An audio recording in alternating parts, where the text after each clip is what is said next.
To set the world on fire. Please welcome Tom Summery. I'm here, and your white privilege isn't going to save you tonight, okay, guys? Desire, and that one is you. No other will do. I've lost all ambition for worldly acclaim. Any government is to monopolize as much violence as possible in order for it to inflict it on as many citizens as possible. I've been on this like weird anarchist arc for a few months now. This is playing by their rules, exactly how they are. I don't want to set the world on fire. I just want to start a flame. You're watching the Dog and Chicken Show. Like, share, subscribe. That's right. It's time for the Dog and Chicken Show.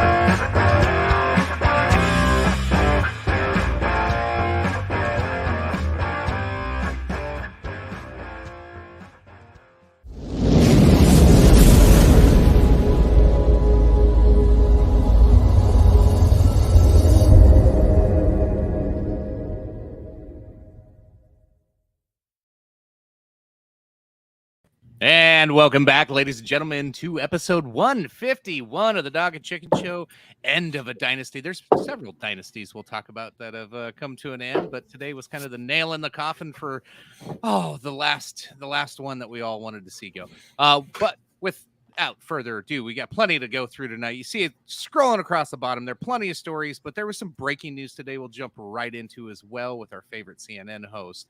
But before all that, of course, I am Chicken. I am your host, along with the man, the myth, the legend, with the red hot chili pepper shirt and the classic aviators. Like he never forgets the aviators.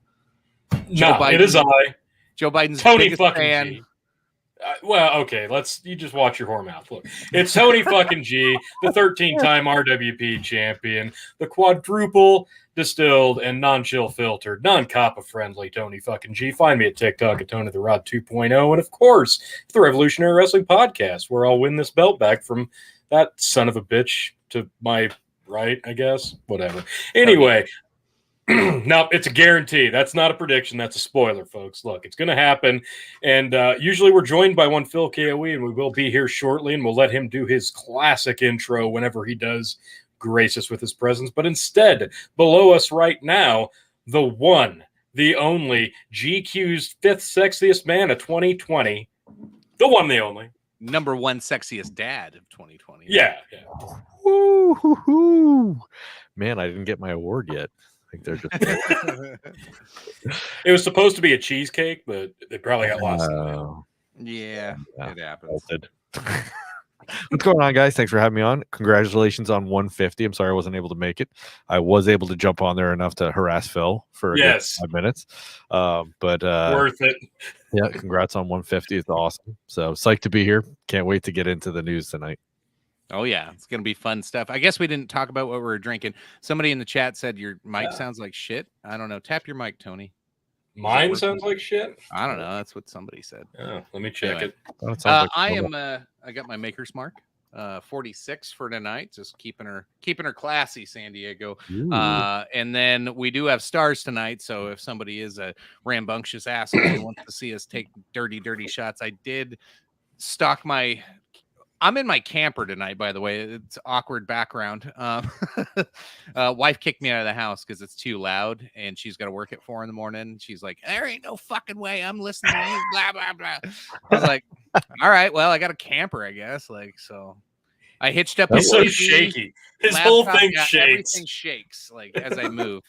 I ran an Ethernet cable from the house out to my camper. This is fantastic. It's the most ghetto setup I think I've ever had. I love it. It's working out great. I can be as loud as it sounds like my normal setup. Yeah. Well, no, like what you have right now, Brandon, was what I was trying to do the other day, and she yelled at me. I had to drill a hole in my floor to run the Ethernet cable to the basement. Hell yeah, brother. You know it. Yeah. Anyway, yes, I got the Maker's Mark, and then I did bring some shitty shots. If it comes down to it, if we have stars being thrown out tonight. I have a beer at the ready. I've got some stuff to do shots, and those I of you have a beer in the fridge here. It's probably like 2 months old, but it'll do. Standard star board, mute someone at 100 stars per minute, make someone sing a song, 750 stars, make someone take a shot, 500 stars, price goes up 500 every time for that person, and the same thing for a beer. If you need to see that, if you want to spend some stars, just ask, and I will pop that bad bitch up. Currently, I'm sipping on some Irish whiskey right now, some Jameson 18 year, and then I got some Yellow Spot I'm going to get into. So with that said, I'm going to refresh because I look a little laggy. All right, sounds good. And where were you drinking, Brendan? Geez, I've got the Stone Face Brewing half nice. Cup. Yeah, it's a nice little session India Pale Ale. One of my favorites. Stone Face Brewing comes out of Newington, New Hampshire. So nice local brew. My backup is 8% double IPA, so I won't be chugging that. Yeah, that's a bad idea. That's fair. Yeah. I got a little bit of bourbon here if we do a shot, but I don't know what I'm gonna do about chugging a beer because I'm not chugging the 8%er. Yeah, I don't blame you at all. That'd be a few extra stars. Yeah. I'll chug enough. Like half of the other one. All right, let's jump into our first story. Wasn't planned. It was just some exciting news that popped up, and I don't know if I should be excited. I never wish for people to lose their job or get fired, except for this son of a bitch. I was super excited. Not even gonna lie. I was like, "What? Finally? No way!" Brian Stelter will leave CNN as his reliable sources is canceled.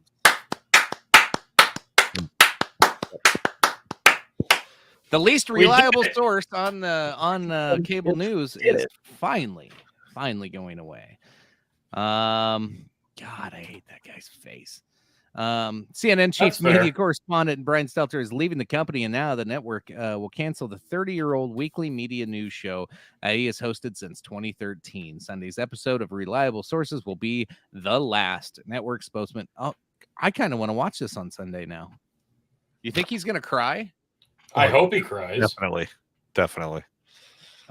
You know, like CNN is a pile of shit. Like none of their shows are getting any viewership. His show, I mean, was the worst of the worst. I mean, in let's see, was it November 2021? He had a 583,000 viewership, and then fast forward almost a year in about eight months or so, June 22nd, 2022, his ratings were at 421,000. Wow. He was just steadily declining. He and I mean, can you blame it? If anybody has listened to him for more than 5 minutes, like he's not even on purpose. Yeah, exactly. He's not even believable. Like I love it when because like the whole thing of his show is like holding other media companies accountable and holding the press accountable and holding Washington accountable. And then he has Jen Psaki on there that one time and he goes, "What are we getting wrong?"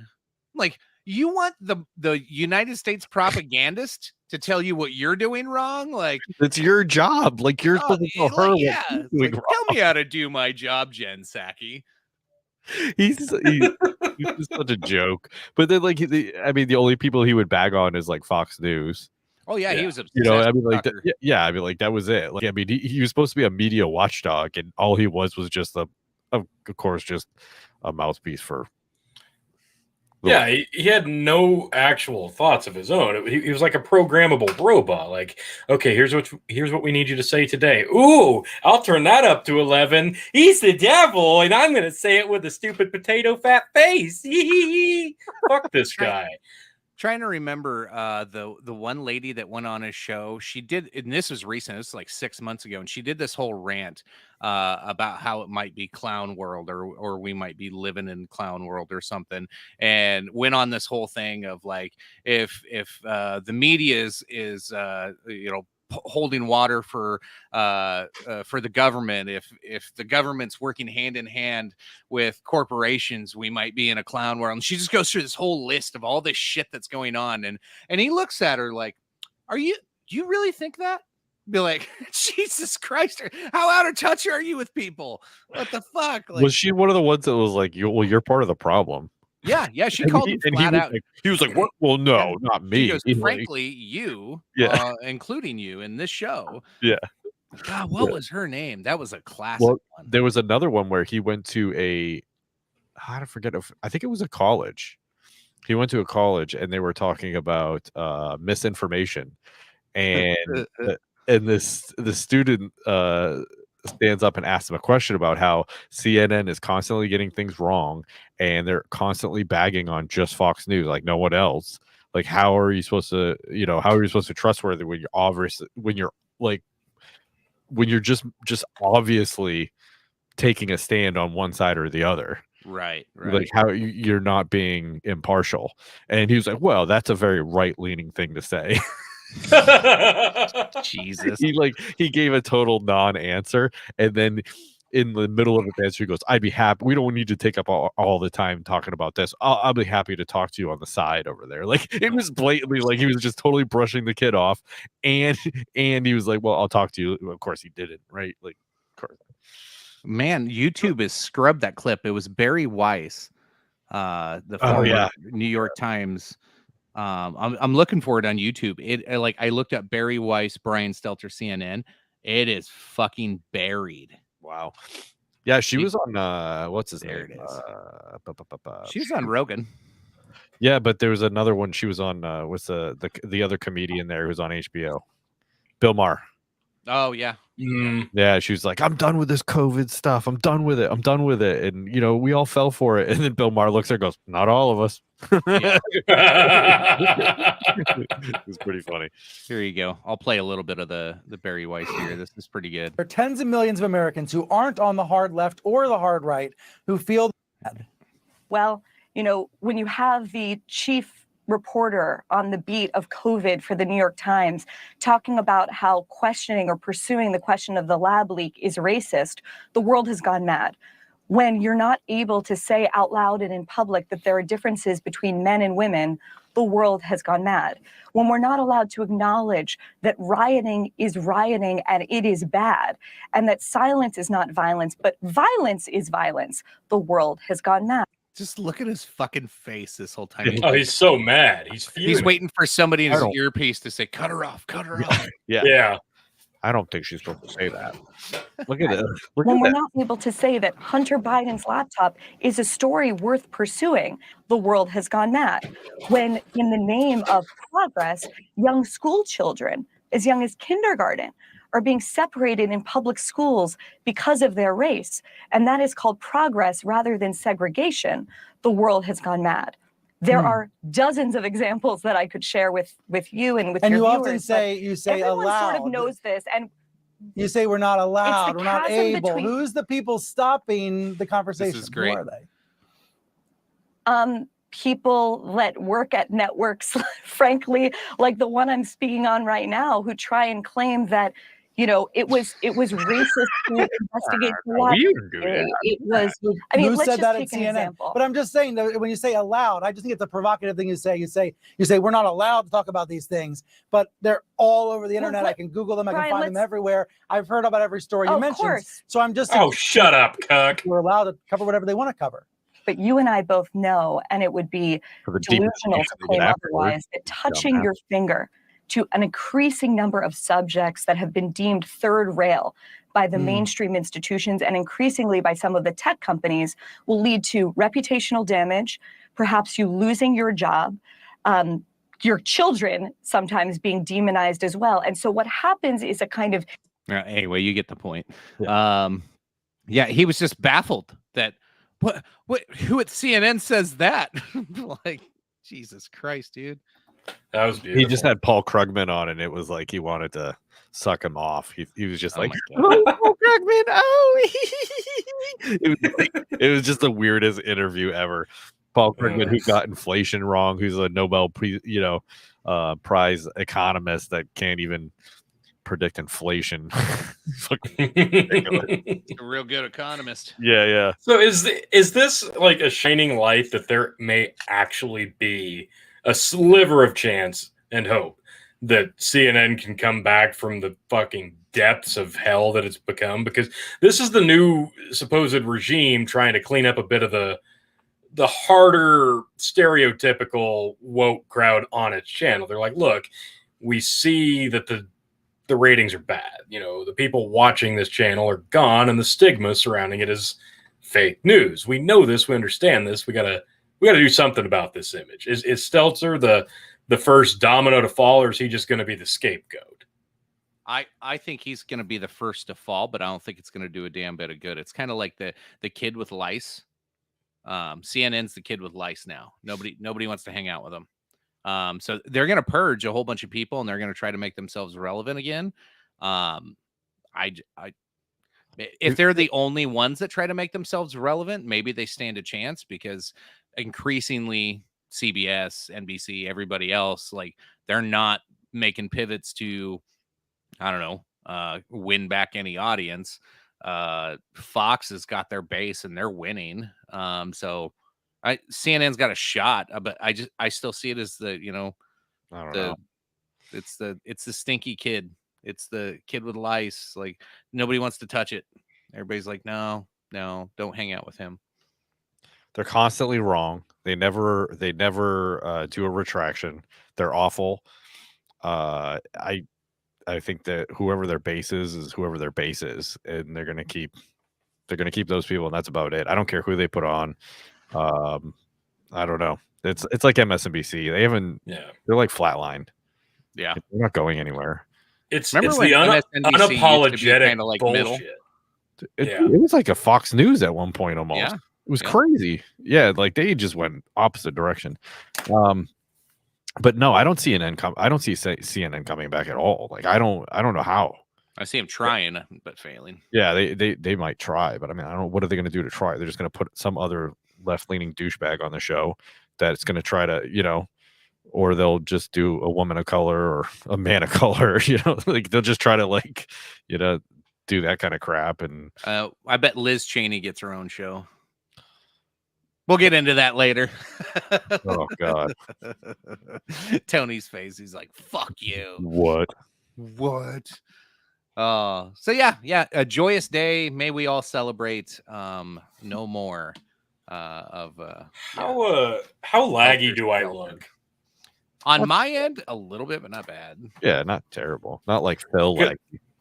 No, like on both of my screens, I am just like, it's like a flip book for me. You're like Mr. Roboto. Yeah. Yeah, it's a little bit. It's not bad. I'm just getting my other screen ready in case I got to switch. Fantastic. All right. I'll move us into the next one. The headline on this one is almost enough. That's all you need, is just the headline. I haven't even read the rest of it because, well, you'll see. Armless Florida man accused of stabbing tourist. I'm not mad. I'm impressed. Yeah. Like this is like this guy's got to be in the running for Man of the Year. Man. Look at that neck. Jeez. Look at that nonchalant attitude. Like, yeah, what? You next, bitch? Yeah. I just stabbed a motherfucker. Look at this guy. I got no He has arms. no chin. Like, this guy would be easy to knock out, and I'm not just talking because he has no arm defense. I think he's got a glass jaw. I could be wrong. He's got a bit of cauliflower ear going on. Jody walks up to him, put up your dukes. Like, I'd walk up, and it'd be like that clip of the kid breaking the wood with their heel because they have no arms. The guy's holding it. He drops the heel, breaks the wood, and the guy's all right. Oh shit! And he tried to do two, and then one. Yeah. Like shit. Yeah. You try to go punch him in the face, and he like scissor kicks you and knocks you on your ass. Obviously, that's a possibility. It is. Yeah. All right, let's read here. How'd this happen? A homeless Florida man with no arms has been arrested for stabbing a tourist with scissors using his feet. Wow. He must have been practicing. Jonathan Dale Crenshaw, a homeless artist from South Beach, Florida, was arrested Tuesday and charged with aggravated battery after he allegedly stabbed Cesar Coronado, a visiting tourist from Chicago. According to a witness, should be let off. Yeah, it should be. Coronado was asking Crenshaw for directions when the man suddenly attacked him, stabbing him in the arm before fleeing on foot. He says, I'm not from here, and this is not what I came for. I came for vacation, Coronado said. I just said, do you know where this is? But as soon as I talked, the only thing he reacted was, he just cut me.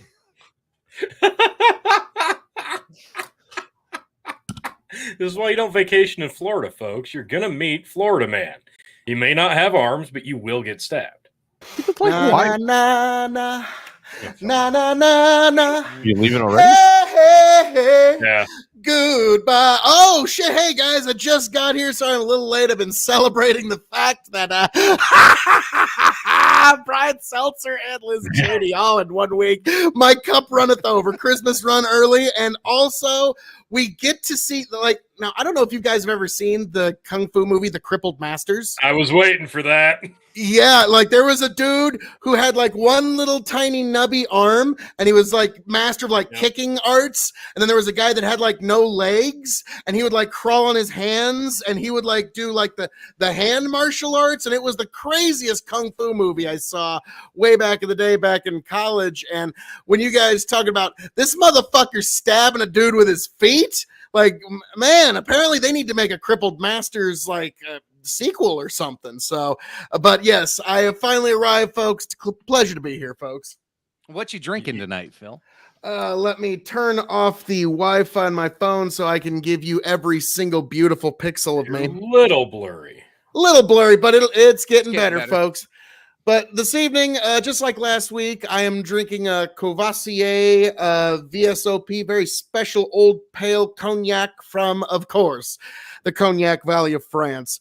And also, if any of y'all got the guts, the balls, the moxie, the intestinal fortitude to make me take a shot of gin, I got this beef eater here, but I'm not too terribly worried about that. But of course, me, Phil KOE, find me at KOE Nation on YouTube, Twitch, and TikTok, folks, and we will get right back to this motherfucker needs to be apparently in the Crippled Masters or something. And I know that you're not supposed to use those kind of terminology, but that's a real fucking movie. You can look that shit up. Tony watched that shit. And I'll never forget. Tony's reaction was pretty much this. It was pretty incredible. Once you got past the fact that one had no arms, but a shrimp thing that he could spin a stick with. And then the guy with no legs had legs, but they were just horribly disfigured and petrified wood. Yeah, petrified wood, cross-legged, he was always sitting like this. And so they do the backpack Yoda double team move where he'd put him on his back, arm guy would punch. Oh, it was great. The legs. And the two of them together could take on any kung fu master, and it was fucking yes. I didn't know. We know that the sequel, the reboot, needs to happen in Florida. We've got the master of the legs. We need the master of the arm. So we need the legless Florida man who super kicked civilian with no legs. It's got to be out there. Well, in Florida, that's not hard to find. You just need to find a guy that took a nap on the fucking side of the bayou and a gator got his legs. And now, bam, you got your other master. Yeah. It's combining. Bath salt masters. They're all combining their powers. It's this sounds terrible. It's crippled Power Rangers. It's Jesus, you have no idea how close you just described that movie. Yeah, actually, yeah. That's what I was in my head. Minus the costumes. I'm betting some of the choreography experts were even there. That's more like Captain Planet, but more inclusive. Oh wow. Yeah, that's one of those. I don't know if you get inclusivity points or super cancel points. I don't know which one you get for that one. Depends what network it's on, and I think CNN just got an opening. So hey. So yeah, we can have Florida stab with his feet, man. Like, now, was he just straight up like holding a regular knife between his toes and shit, or like did he have like one of those special like movies where he like he double stomps and a little knife blade comes out his boot? Because if that's the case, that's okay. You don't get no special. Phil, do another super kick there. Looks like he's peeing on his bar. Whoops. Oh yeah. Oh, like actually, what's funny is Brian Seltzer. We were just talking about him a little earlier. He got a lot of shit because he was in his suit coat, his tie, and he was in his boxers when he was like doing the from home thing. And I'm like, okay, may he or she who has not streamed in their chonies once or twice cast the first stone. Because even Ron Paul did that one time. Like he had his nice suit coat and everything, but he had his jean shorts on because he was going to go out for a bike ride afterwards. And I'm like, yeah, I mean, it's fucking Zoom. Who cares? Or as long as you don't do a fucking, what was the dude that was jacking off? Yeah, don't do a tubing. Jeff Tubin. Which he got fired last week too. Did he really? He got rehired after Tubin quit. All the headline said was let go due to Zoom touching himself. Yeah, they said it was because of the Zoom masturbation thing. I was like, dude, that was like a year ago. Fuck that's you. Still I'm sorry, that's still a pretty viable reason to get rid of the guy, even if you bring him back. It's like, yeah, we thought about it a little longer and we thought, yeah, you did just jack yourself off in front of all your employees. We're just gonna cut our loss on this one. And Justin, you rapscallion ne'er-do well. Gonna try to find a way to wipe this smart-ass grin off my face. Folks, do not worry. Your moments of tumult and chaos will come to a conclusion. Okay, there we go. Muted All right. for 5 minutes. You got the timer? Yep, at 20, or no, it'd be 31:30. There we go. Right. 31:30 we'll be back with Phil. So while we're with Phil and he can't talk, let's talk about how big of a fan of the Brian Stelter show he was. He did actually shell out some money, not only for the Blu-ray versions, but the HD DVD, just in case it made a comeback. He would have went for Betamax too, though. Every season he's got. You know that frame on Phil's bar there. You know the front of it shows his lordship. But behind that is actually a signed, autographed 8x10 photo of Brian Stelter. It's actually Phil and him in a hot tub with Jeffrey Tubin. They're all three in the hot tub. Yeah. Wearing G-strings, matching that they got at the Gap that day. It was a very special day. He did a tour of CNN. He would have live streamed it, but the Wi-Fi was down. So yeah. Wasn't Stelter's note saying "I love your junk" or something like that? Yeah. Well, and where do you think Phil got his jacket from? That's Stelter bought. Oh yeah, that's 100% a Stelter hand down. Well, I mean, you give him a hand job in a hot tub, and he's gonna give you something. Yeah, you got it. It's like leaving a bra behind. You gotta take a memento. Yeah, for sure. No, I did hear that Phil was gonna be the last guest Brian has on Sunday for his very last show. What do you think they're going to talk about? Probably how Phil's not sure if he can get pregnant by Brian or not. But they'll try. It's on CNN, and a man can get pregnant on CNN. So yes, that's what I'm saying. Yeah. Phil does have pivots I haven't shit on. That's a throwback to last night's episode of Yanked Up. A little bit. Is that a Brian Stelter statue on his bar there too? I think it's just in yellow. Like it. Hey Phil, I have a proposition for you.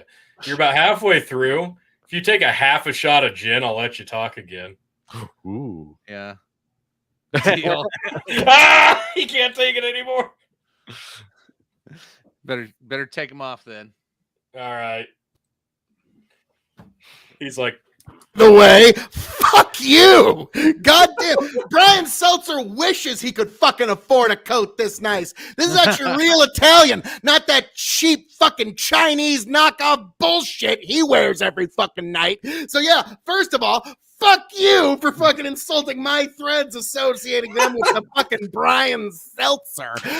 Jesus. Second of all, yeah, chicken, this was my daughter's Father's Day present to me, so also double Fuck you. So yeah, there you go. Can we see behind that picture frame though? Yeah. I want to see the hot tub picture. Fuck you. Yeah, it's falling apart, so I'm having to prop it up with a bottle of Because he Blanton's jerked off to that jacuzzi picture so many. Fell off in the hot tub. Jesus Christ. Like that was getting a little much. Now, don't get me wrong, Brian Seltzer, like CNN, the best thing they could do is replace me with his time slot, and they'd actually like. That's true, but you got to take that gin shot, so you're still muted. You're muted, Phil. You haven't taken that shot yet. Well, it's going down right now, but I'm saying they would triple their viewers from 3 to like 9. So, I mean, they should definitely do that. Well, he does have a point there. Yeah. If they cared about viewership, then they'd actually fire more people. That is true. Actually, they could just do like a lottery of firings. That would get the highest ratings in fucking decades. I think How Phil's was that, Phil? starting to like that stuff. Fuck you. No. Look how eager he was to take it.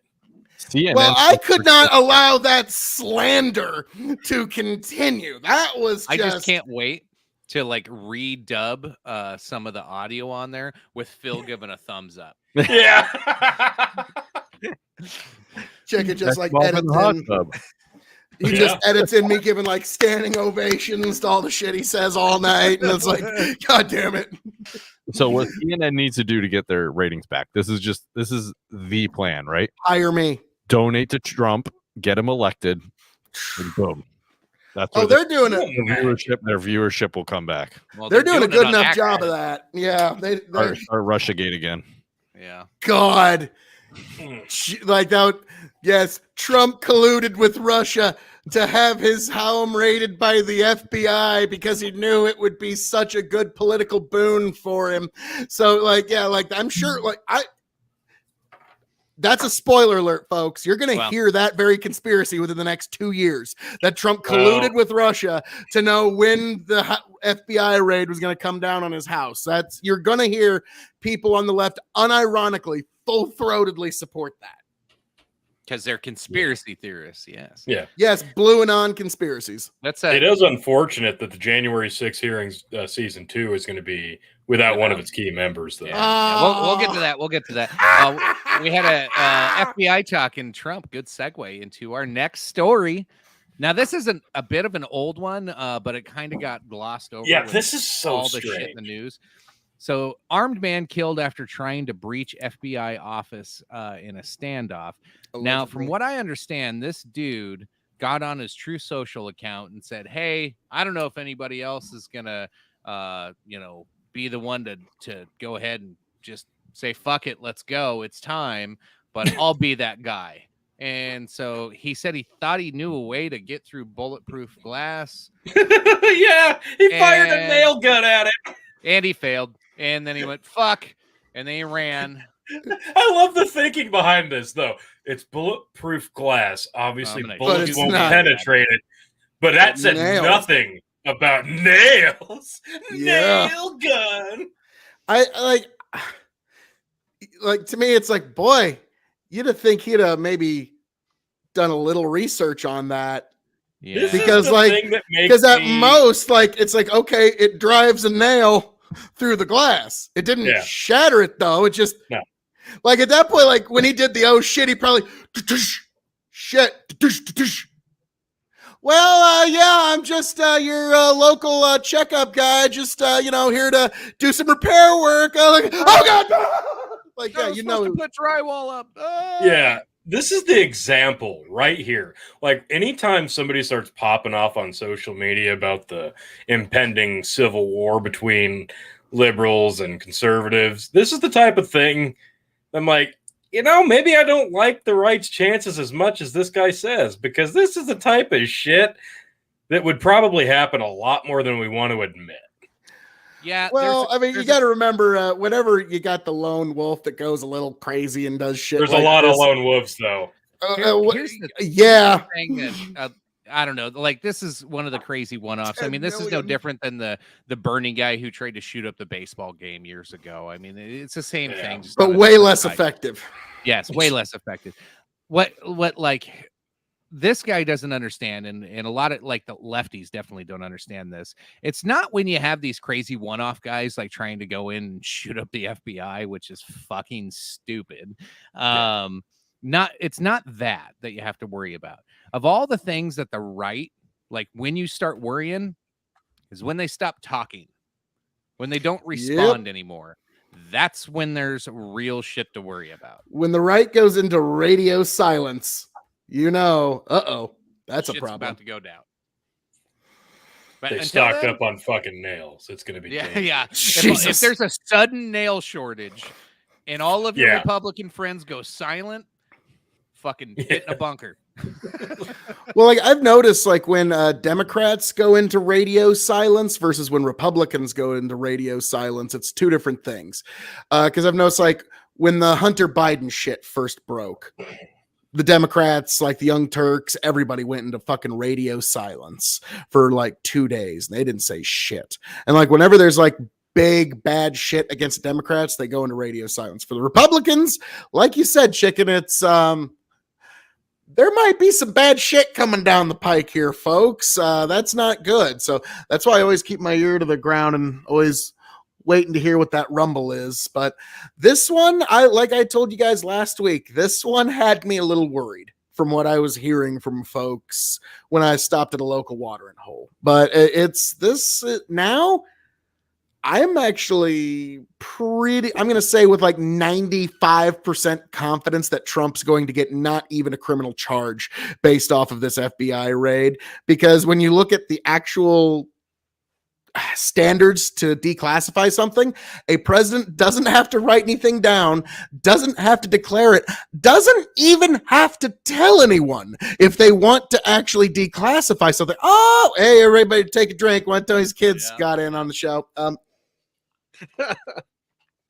So that's one of those, you're not going to see anything come of that. But the fact that he doesn't even have to speak words to declassify anything, he just takes it. Yep, and it's declassified. Boom, done. Like, and there's no way you're going to be able to get a jury to agree on that. You're just not. No, you won't. Well, and even then, like you'll have like the more lawyer than thou that'll be like, it sounds like this would be in Florida. It's the silliest way to declassify things, and they it got is the what warrant it is. in DC. But like even if you did have a requirement that he has to say that they're declassified, fucking prove that he didn't say it. Like you know what the funniest thing is they brought in a safe cracker and opened the safe and there was nothing in it. Yeah, it was awesome. And all he had to do was ask for the safe to be opened. I'm sure they would have just opened the safe for him. Everybody better take a drink again on that one. Another drink. That's awesome. But this fella here, did he die? Was he shot? Yeah, they found him and killed him. Yeah, what was the final kill tally? Like, I'm assuming this amazing James Bond-esque, like brutal, fucking just killdozer level commitment, badass motherfucker. Like, he had to kill like thousands, right? Here we go. He left the interstate north of Cincinnati, abandoned his car on rural roads, where he exchanged gunfire with police and sustained injuries, though no one else was hurt. So 0-1, exactly 0-1. That's when he got shot a lot. He got caught. Police with bullets and more bullets, plugging him deep. Yeah, sorry, had to drop some ICP there. Like he was a Midwestern guy, I think. So yeah, probably did need to drop some ICP for that, actually. But okay, that's 3 out of 4. We'll see if we go 4 for 4. You know, I got faith in you, T. I got faith. Tony looks like a bad porn on dial-up internet. Yeah, I don't know what the deal is. I might try my other screen. Is that a boob? I think I saw a boob. I remember the little. It's like 90s, like 90s scrambled porn on cable television. You could hear the background. I think I saw a booby. When I first saw this guy like trying to get into the FBI place in Cincinnati, this whole story was breaking out. I was like, man, like how many people want to pop off like this guy? Like, is it coming to that? Is it getting that bad? Because like most like I'm not even a diehard Trumpy guy, And I was like, Jesus fucking Christ, really? Did you have to do this? Like, did you have to escalate things more? You know this is going to backfire on you. What the fuck are you doing? Like, that was what's running through my mind. I'm like, you're gonna piss a bunch of fucking stupid rednecks off, for one. Two, you're gonna really fucking fire up the goddamn Republican base of the guy you don't want in office. You just got him elected. Like, what are you doing? Totally. Like, even if they find something, who's gonna believe it? Nobody. It's not planted. Oh yeah, that was the first thing Trump said. They're probably planting evidence. Yeah. Well, especially after they had people in the FBI lie to the FISA court in order to be able to spy on him. Like at this point, times. like, because I was invited on to a panel tomorrow night. I don't know if I'm going to go because, I got kiddo and stuff, but it was, should the FBI be defunded? And it's going to be like, my intro statement was going to be pretty basic. It was like, it's going to be beautiful. On this panel, you're going to see lefties unironically, full-throatedly back the blue, and you're going to see righties talk about wanting to defund the police. Like, and you're gonna, it's gonna be beautiful. And so like that's where we are now, and that's what I keep maintaining when I say Trump broke people's brains. Because you've got the lefties that want to back the blue and the righties that want to defund the police. Now, granted, the FBI was founded as an emergency measure to combat prohibition and to combat basically the Tommy gun era of organized crime, which we don't have that anymore. The FBI doesn't really reflect the way that crime is anymore. It's now like things like the DEA are much better organization to actually target the kind of organized crime that we have in our modern day. So you could very well make a very real argument for defunding and disbanding the FBI in our modern day. And the FBI kind of fucked up because they had their rightward cover for decades, and now it's gone and it ain't coming back. Nope, it ain't. I'll be right back, fellas. Yeah, just I was right there. Screwed up. I mean, the Whitmire kidnapping attempt. That's like 3/4 feds. Like they completely threw out the case because the two guys that they were trying to get for it, the other 13 people involved in the thing, or 12 people involved in the thing, they were all feds. They were all FBI agents. And then classic entrapment. Yeah, I mean, and then I don't know. There's a half dozen things before that the FBI did that they just lie. I mean, they're constantly lying about it, and then Russiagate was just a holy hell disgrace. Like unfortunately, there's people that still believe that to be true, which most of the left not only believes it to be true, but even if they know it's not true, will still say it's true. Yeah, they don't care. I think it's like 90% of them will still use it as a reference point and talk about it as if it were a thing. Yeah. Oh yeah. It's just baffling to me how committed to the lie it is, because like even though it was exposed all to be bullshit and a witch hunt, we have gotten to the point where even though that is the truth, that it was bullshit and a witch hunt, we are so prepared and capable of brushing that off because that's just one of those terms he uses because he's a liar and a crook. And it's like they have this magical web of armor. It's pretty impressive. I'm not going to lie. It's completely insane, but it is pretty impressive. That's what you call cognitive dissonance, folks. Yeah. Because it's why I keep maintaining what we're seeing is in America, you've got everybody's watching two different movies on the same screen. That's how I always put, like, the people on the right, when they watch the movie that's on the screen, they are interpreting an entirely different set of facts. The left are doing very much the same, but it's an almost equal opposite doppelganger, where like you can watch Donald Trump make a speech and people on the right will be like, that was such a great speech. My goodness. I mean, he just loves America so much. And then the people on the left are like, did you hear that traitorous traitor being traitorly traitoring? Like, and it's so fascinating that you can listen to the same words and actually get two different interpretations. And also, wow, we got two Tonys for the price of one here, folks. I think, wow, there we go. But now also, before we move along any further, Brendan, Yes, sir. I have issue with you, sir. I have issue with you, you rapscallion ne'er-do-well, no good, sir. You were speaking ill against the great Trump 45, the closest thing that you're going to see to a third-party candidate making it to the White House in your lifetime, and you were calling him all these, I won't even repeat these awful names. They are just terrible, terrible things, sir. That and your 45th and soon to be 47th president of the United States, sir. That is quite unbecoming of you. So you don't think what I said was true? Absolutely not, sir. Okay. Well, yeah, I mean, he's. I'll tell you, he was a hard. He was on, hot garbage, and he spent a shit ton of money, and he's the reason he's got us into no new wars, gave us tax relief, and he actually saved the Supreme Court. Shit. Hold on. So he didn't.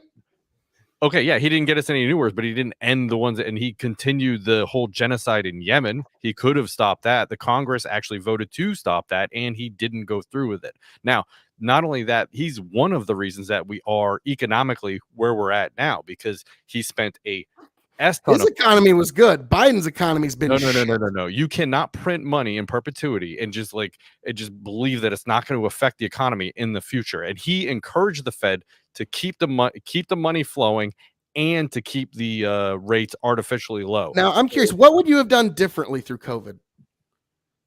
This was before COVID. Well, yes, he was printing, but we had to kick it into overdrive during 2020 COVID. That's when we were starting to hand out. So what would you have done differently? We didn't have to do COVID. Like, it's obvious now that we didn't have to do COVID. Well, yes. Hindsight's 2020 always, but what would you have done differently? No. Listen, either way, even if we didn't have COVID, he was on record to be spending a ridiculous amount of money. Yes, and we were on record to having one of the best economies in our actual nation's history until we had a forced destimulation of the economy that the president himself didn't even want. Based on fake money. No, he encouraged the Fed to keep the rates low because they said they were going to raise. No, the forced destimulation was when we did all the COVID measures. Okay, that was our forced destimulation. Even before that, like he was not stopping the spending. So it's not like he was reining it in. Yes, I will fully admit Trump is not your standard conservative. He is, like I said, as close to a third-party candidate as we're ever going to get in this lifetime. So this is as close as you were ever going to get, and you still think it's... And this is why, folks. Third-party candidates, God bless them, they're not going to go anywhere in American politics because, like, libertarians, their favorite thing to do is argue with other libertarians about libertarianism. And, like, same applies on the left. Brandon. But, so I get it. He wasn't the perfect, ideal president for you, but he's as close as you're ever going to get. No. But you're saying, like, oh, his economy was great, whereas he's one of the reasons we have the economy right now that we have. Like, you cannot dismiss the fact. Yeah, once you switch the CEO to somebody that's absolute shit, and they're running a company that had this was happening books that were being run very specifically, then yes, you're going to have these problems when you have this kind of guy get into fucking executive. The inflation, I'm afraid so. Regardless of president. Now, who would you rather have had at the helm? Somebody who actually understands the markets, or somebody like Biden who's never had to even be exposed to the markets at any point in his life? And listen here, Jack. Come on, man. Listen, I don't listen. Trump is obviously a more with it person, right? Like, he actually has his faculties for the most part, but the idea that I don't know if he knows the economy all that well, if he's literally encouraging the Fed to continue to print money and keep rates artificially low so his economy can look really, really good, and then kick the can down the road, which is what they did since 2008. What every president tries to do is keep the interest rates as low as possible so they can kick it down a little further. Trump, though, of course. Yes, Donald Trump. You can't say that he isn't part of the problem. You can't. You simply can't. Donald Trump is 100%. Like, I'll have him drive the problem better than anybody else. Just like Hulk Hogan was in the fucking late 90s. Like, I'm going to go away for a little while off of TV, and I'm going to come back when the ratings are going to fucking spike back up because sports end, and then I can take all the goddamn credit because, obviously Hulk Hogan was on TV. That's why the ratings are back up. No, he just knew how the fucking seasons worked and when he should take a break, when he should drop the belt, and when he should put someone else over, and then when he should come back and win the belt. It's all about timing and it's all about public perception. And Donald Trump was a fucking master of that. And he did that clearly better than anybody expected for 4 fucking years. You got to give him credit on that, but you can't pretend. Well, you can pretend that he was perfect in all these areas. Like we are. Yeah, I was going to say his first some year of this is count. an effect of Trump, like it or not. Oh, his first year was fucking tits. I loved it. But no, Brendan, to slit out, now T leaves, but to shift gears just slightly and it kind of bring it back to this FBI thing a little bit. Brendan, have you ever seen a Hulk Hogan match from the 80s? Yes. Okay. There's always that point where Hogan's getting beat down. He's getting beat down, and it's called powdering. And he'll just, it's like, wait, is the Hulkster going to go down? And then he's hulking up. He's hulking up. And we're about to see Trump start hulking up here real soon when he announces he's going to run for president here. I'm thinking he's going to let us get past the midterms. Because he's going to at least let us get past the midterms because he's going to stop getting funded. What is it? Or he might just do it midterm night, just an election night. I'm running for president. No, yes, this is spectacular. Right now to not run. Let me just take all of your attention to me. Paid. So he's going to hold this off for as long as fucking possible. I don't think it's necessarily just about money. I think it's about being indicted. The Democrats would be fucking stupid to indict Trump before the midterms if they think they're going to save any fucking seats. Yeah. If they did it before, they're going to find something to indict him on. It's not going to be this FBI raid, but they're not going to stop until they find something. They want to perp walk Trump. Oh, and yeah, so this is just the next step. They'll wait. They have more up their sleeve. They're going to wait until right after the midterms, and if Trump doesn't announce that he's running, then they'll find something. They'll throw it out right after the midterms are over. They'll fucking suck up their losses right there, and they'll be like, okay, it's all about 2024 now. I was about to say, I think if Trump announces he's not running for president, I think all this goes away overnight. Oh yeah, 100%. I think every single criminal charge, 100%. Every single investigation, it all just goes away. Like the minute he's like, no, I'm not going to. But I think the January 6 hearings made his run possible, and the FBI raid made his run necessary. Oh God. I don't know if I'd say it was necessary. Yes. Yes, Phil Carey 2020 and Brendan for border czar. Yeah, so there you go, Brendan. Now you know the thing is, like Brendan's like be a Fed chairman. Brendan's like, yeah, but I want the Canadian border. I want the easy one. Brendan be the head of any federal organization. He'd just like lay everybody off and just not have anything done. He'd just be like, fuck it. Somebody else will pick it up. Well, if that's the case, then I'm going to appoint you the head of the IRS. Yeah, there you go. God, have at it. New employees have some fun. Like, well, you know, hey, maybe like audit the fucking folks that are in Congress. Fucking Liz Chaney, when she got into Congress, was worth like $2 million. Now 2 years later, she's worth $11 million fucking dollars. Maybe look into that rather than middle class fucking people. Jesus, I thought she was worth like $8 million going in, and now $44 million. Yeah, I think maybe, but it was that kind ridiculous amount. Yeah, like it's in 2 fucking years. 2 fucking years. When you can insider trade legally. I mean, this is not amazing what you can do. Yeah, not surprising. It's incredible. Amazing. We just ignore it. It's amazing. All right, let's shift gears into a little bit. Why they don't bitch about their salary, because if you can't make money in that world, you just can't make money. Yeah. Oh, AOC wants a raise because she said you can't raise a family on 174. Yep, it's not enough money.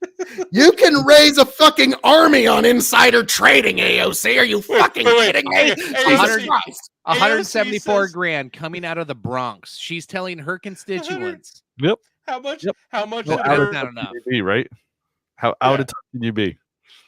174. She goes, I need a raise because I can't stay home and raise a family in DC. Wait, she doesn't have a family. It's just her and her boyfriend. No, they're married. They're going to have a baby. They want to have a baby.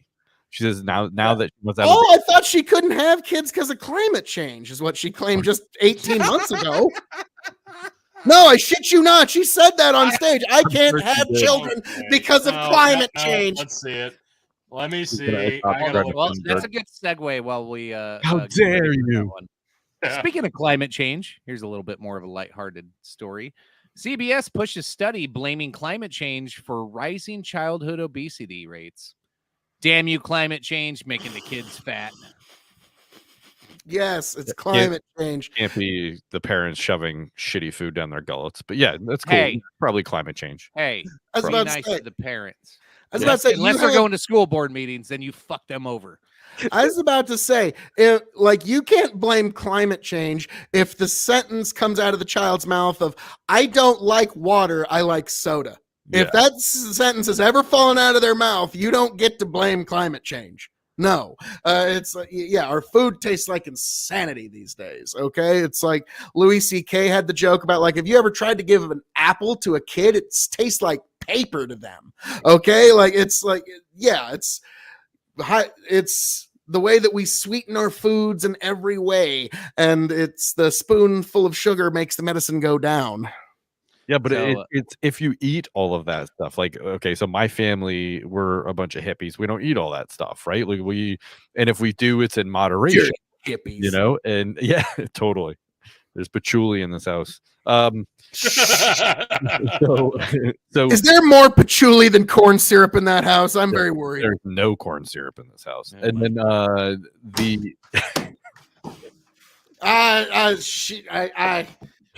Gosh, I don't know, Chicken. I think we might just need to boot him immediately. No, corn syrup, sir. I think there's like one barbecue sauce that we have that has high fructose corn syrup. Like, that's it. Jesus Christ, thank God. Yes, we insidiously sneak in everywhere. Yeah. We had friends like, oh, how do you get your kids to eat all that stuff? I was like, we don't give them a choice. Yeah. If you don't tell them about the it's not a stuff, democracy. They don't know. Yeah, it's like well, I don't want to eat that. Well, I guess you're not eating tonight. I don't know what to tell you. It'll eventually start to taste good, kiddo. I mean, yeah. Eat the food. You have to. They've got your feet print down at the hospital. They know I have you. Eat the fucking food. Don't get me wrong. Like, I am worried that like my daughter is gonna like at some point get like a no supervision and like a bag full of candy and just go, no one watching. Oh my God. It's gonna be a junk food bender, the likes of they're gonna be like throwing up. I remember years ago I had the conversation and found out that my daughter, when she was 3, she'd never had a Twinkie before, ever. She'd just never had a Twinkie. And I was like, what? So I go run down and grab a box and distribute it amongst the whole wide family. And, we all eat a Twinkie, like, yay, whatever. And then I go into the next room. And then I come back about 45 minutes later. The fucking Twinkie box is gone. It's empty. And she's got a Twinkie in both hands. She's got like cream all over her face. She's like, Daddy, my tummy hurts. It's like, oh, shit, kid. Whoa. You kind of OD'd it on the Twinkies, and she really hasn't dived in since. Famous words. They'll only do it once, right? Yep. Sure. Let's read through because they're not talking. Drinking. I never did it again. They're blaming climate, not the food. Okay, so let's get into the basis of this logic. Like, how can you say that climate change is making them fat? I'm trying to help you segue back onto the topic. I was like, I'm getting exhausted. Okay, Phil's not on screen. Now's your chance. Okay, here we go. Co-host Nate Burleson introduced a study published in the journal Temperature that argued climate change, specifically warmer temperatures, is making our children more inactive and more obese. He said that the study found that children were 30% less aerobically fit than their parents and claimed hotter temperatures were preventing kids from exercising outside. Although the segment focused primarily on climate change, he acknowledged that technology was likely a factor in rising childhood. I want to stop you there because the clip, if you actually watch the clip, now this plays it kind of loose. The guy gets through the idea and then immediately is like, Right. Okay. So maybe like it's hot and we don't like to be hot and go outside because it's hotter and that makes it. Nobody likes to be hot and do stuff.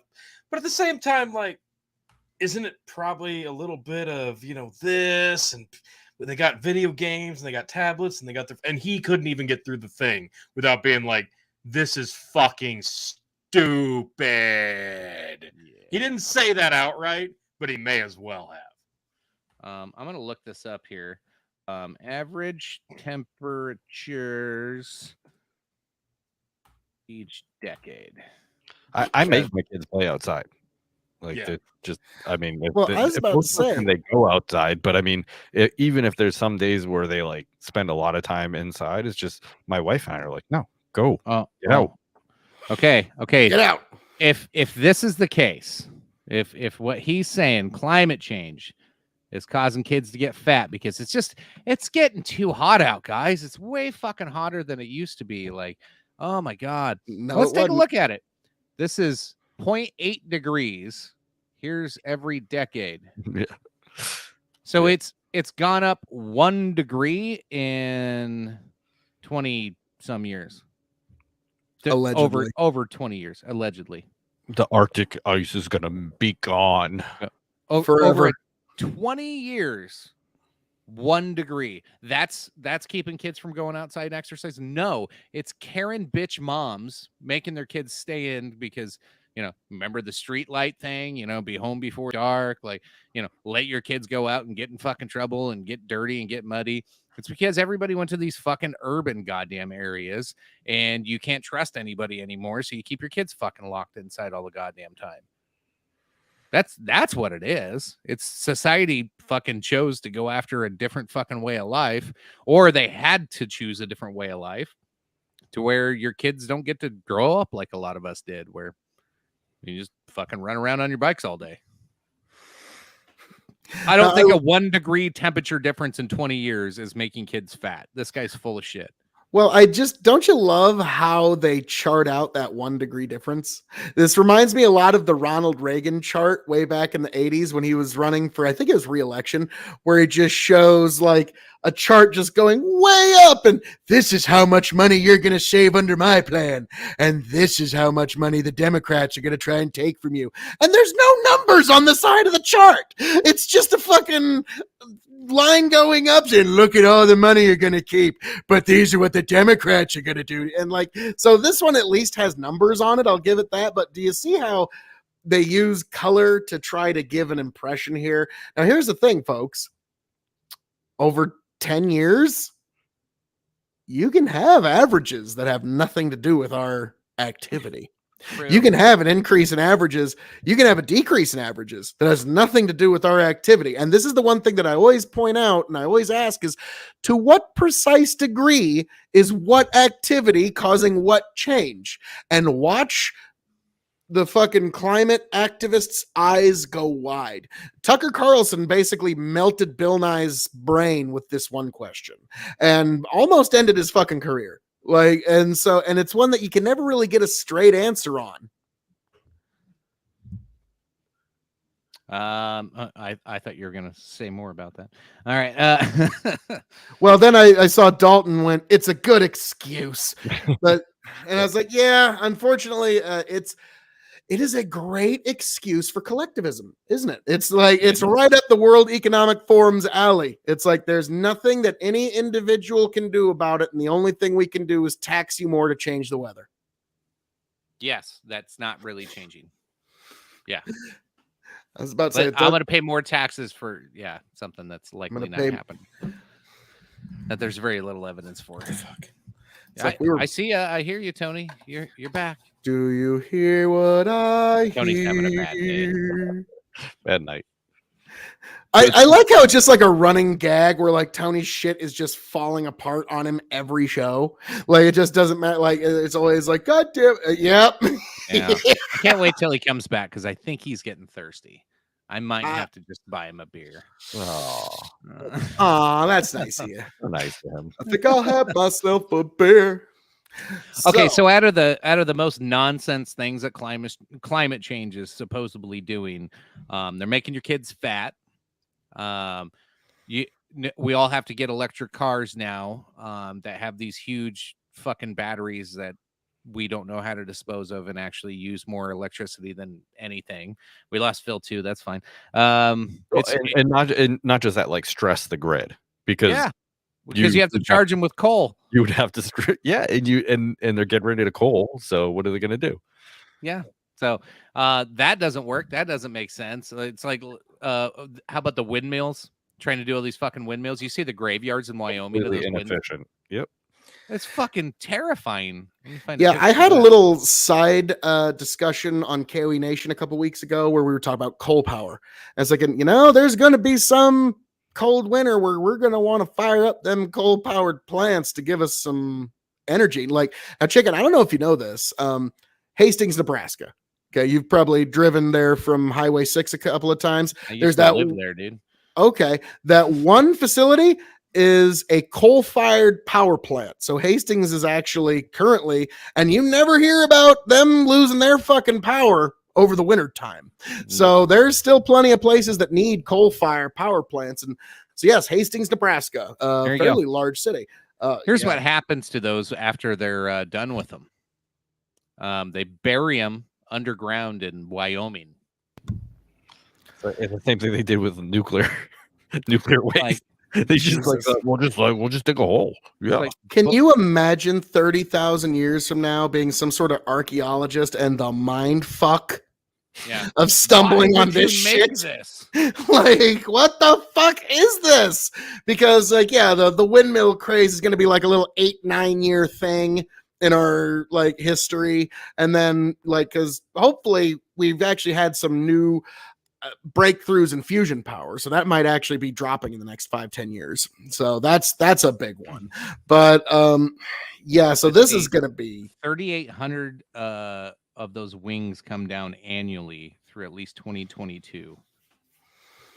Over 8,000 in the next 4 years have to be removed, and they cannot be recycled, so they are burying them. Holy shit. Okay. We can hear you, Tony.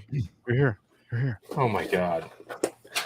Oh, and then this one here, this one's actually just down the highway from me. I haven't seen where they're burying them, but I see where they store them before they bury them. It's literally 5 minutes from my house. Like, I drive by them every day. There's a whole fuck ton of them. You can't melt them down and make something else out of them. I cannot believe there's no way of disposal, and nobody seems to even be trying. No way to recycle it. How? Just a tremendous waste of resources. There's no way to recycle it. We need to come up with a different fucking material. And this is why. End of story. This is stupid. Mm-hmm. This is what happens when government funds things. Yeah, this is why they need climate change. How can you not pay for? Yeah. How can you not repurpose this material? How can anybody who even proposes that this is a good alternative, which I think it could be if you do it correctly, and this is clearly not correctly, how do you get this far in? How do you have how many of these things are there up in the country? And we don't have any way to dispose of them other than to bury them like they're the ET Atari game. Yeah, 8,000 have to come down in the next 4 years because they're out of date. So, oh my god, by whose standards? Yeah. Probably the people that built them. I was about to say probably the rust on the bolts are saying that. Have you seen those fuckers when they quit working? I see them smoking all the time. I see fucking broken wings on them every now and then. I see the tops pop off after they get struck by lightning. That's kind of funny. What are you doing? It does kind of make you wonder. I mean, there's just no way of recycling any of this material. We've got all this shit.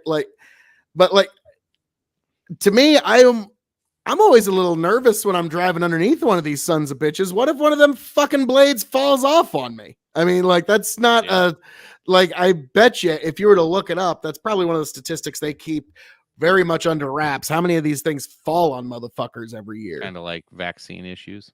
We need a coal. Allegedly, not to be construed as actual medical advice. We need a coal. Because we'd like to keep streaming for power. Fucking Bloomberg. They just I just keep maintaining. Here's the problem: is it is the conversion of fuel to energy that determines the totality of life on this planet. And so, hello, we got all four for 4. Well done. It's a hat trick. The thing is, there are times that the wind does not blow and the sun does not shine, but our need for energy remains constant. And that's why, to me, putting money into green energy is like almost a waste, in my opinion, because we're so close to fusion energy, which is going to be what we need to basically explore the stars, have cheap energy and fast spaceships. And so nuclear is clean. Like, I mean, other than the waste eventually, right? Like, I mean, it's eventually, but like that is a clean energy and they completely dismiss it. I view nuclear as an excellent stopgap until the first fusion reactors come online. And that, so like, to me, like, cause Omaha has a fucking nuclear power plant. Okay. And like, it's an incredibly safe one because we actually had the Missouri River flood, and the water from the river even got into the main nuclear reactor core. And all it did was just kind of move the rods a little bit, and they just set them once the water went down. If that would have been a Gen 1 plant, it would have blown. We would have, like, Omaha would have gone sky high. But it's a Gen 3 plant, and there's never been an instance of a Gen 3 plant actually melting down. So, in my opinion, so long as you're installing a Gen 3 plant, I think you'll be okay. Because, like, Chernobyl, Mile High Islands, all the bad ones, those are Gen 1 plants. Yep. Awesome. Possum. Horrible waste of time and money in energy. All right, ready for some serious stories. We got some big news. 3 big news stories here. This one's not being talked about a lot. This one's actually very bothersome to me. Hopefully it is to you guys as well. Not sure if you remember who Alex Borenson is.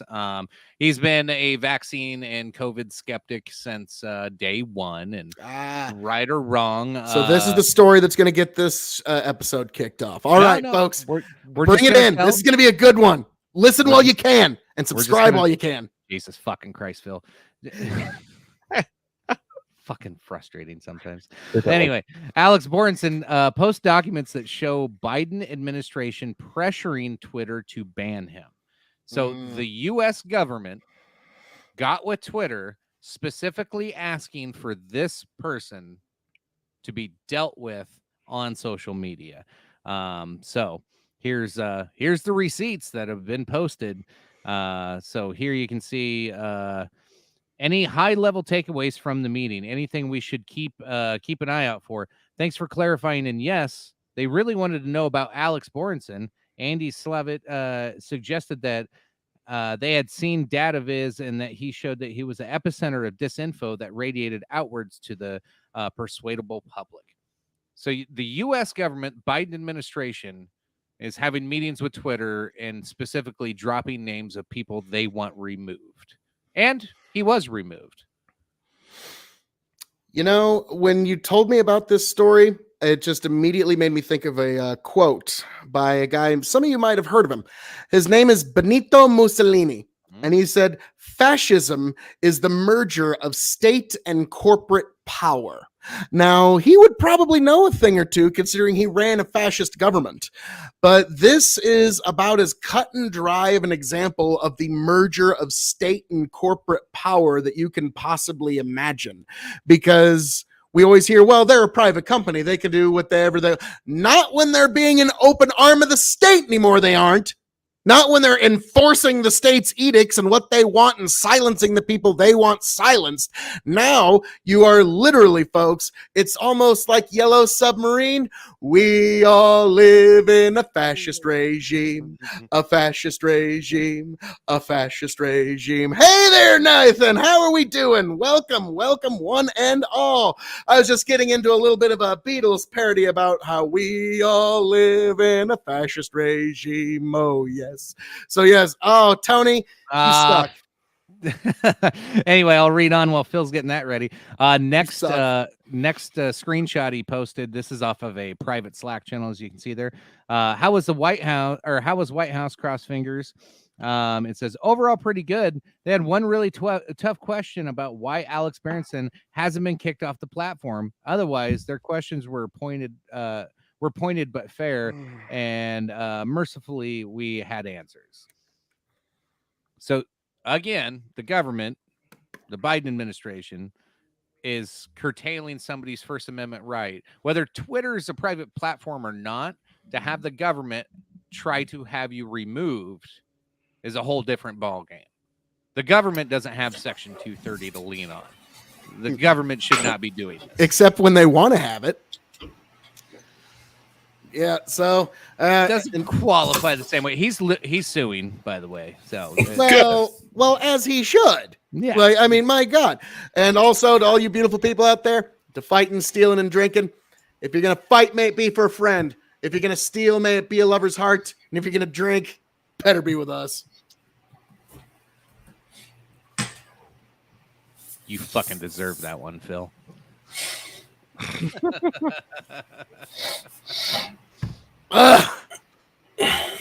Woo!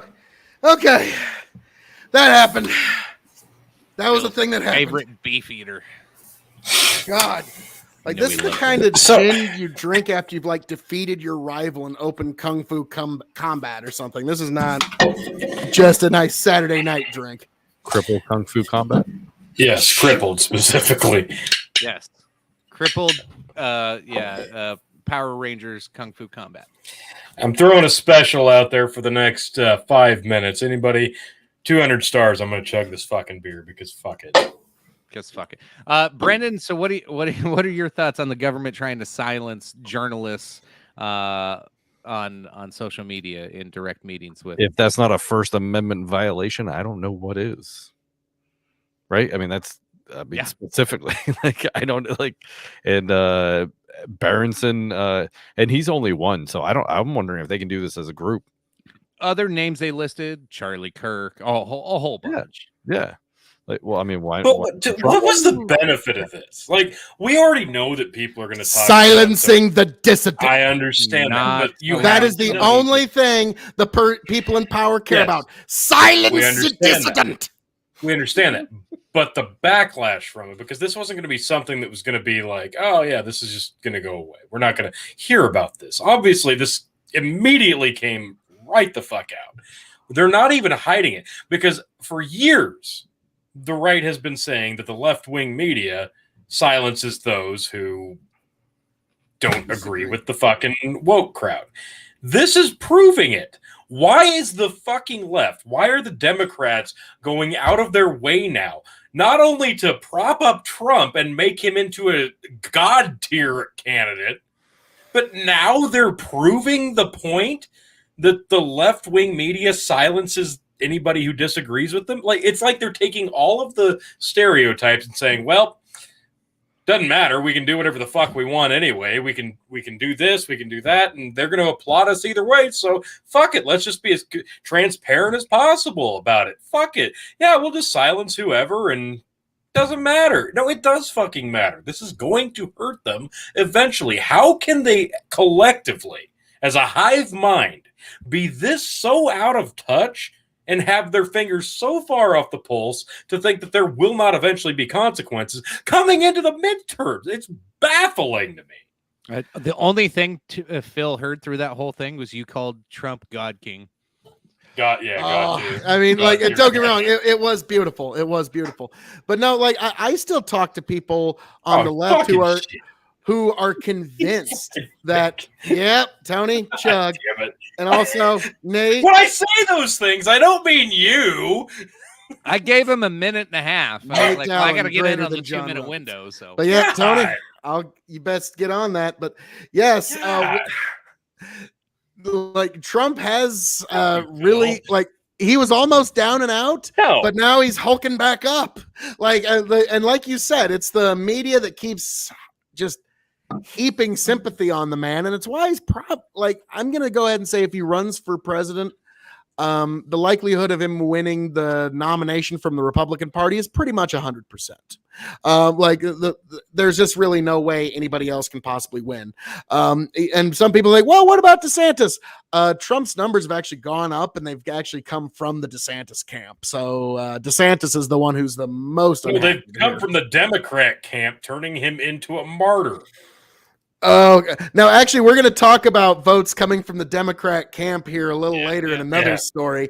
But yeah, so all right, let's get Tony's chug in, and we'll wrap this bitch up. I got one more before we hit into the main event.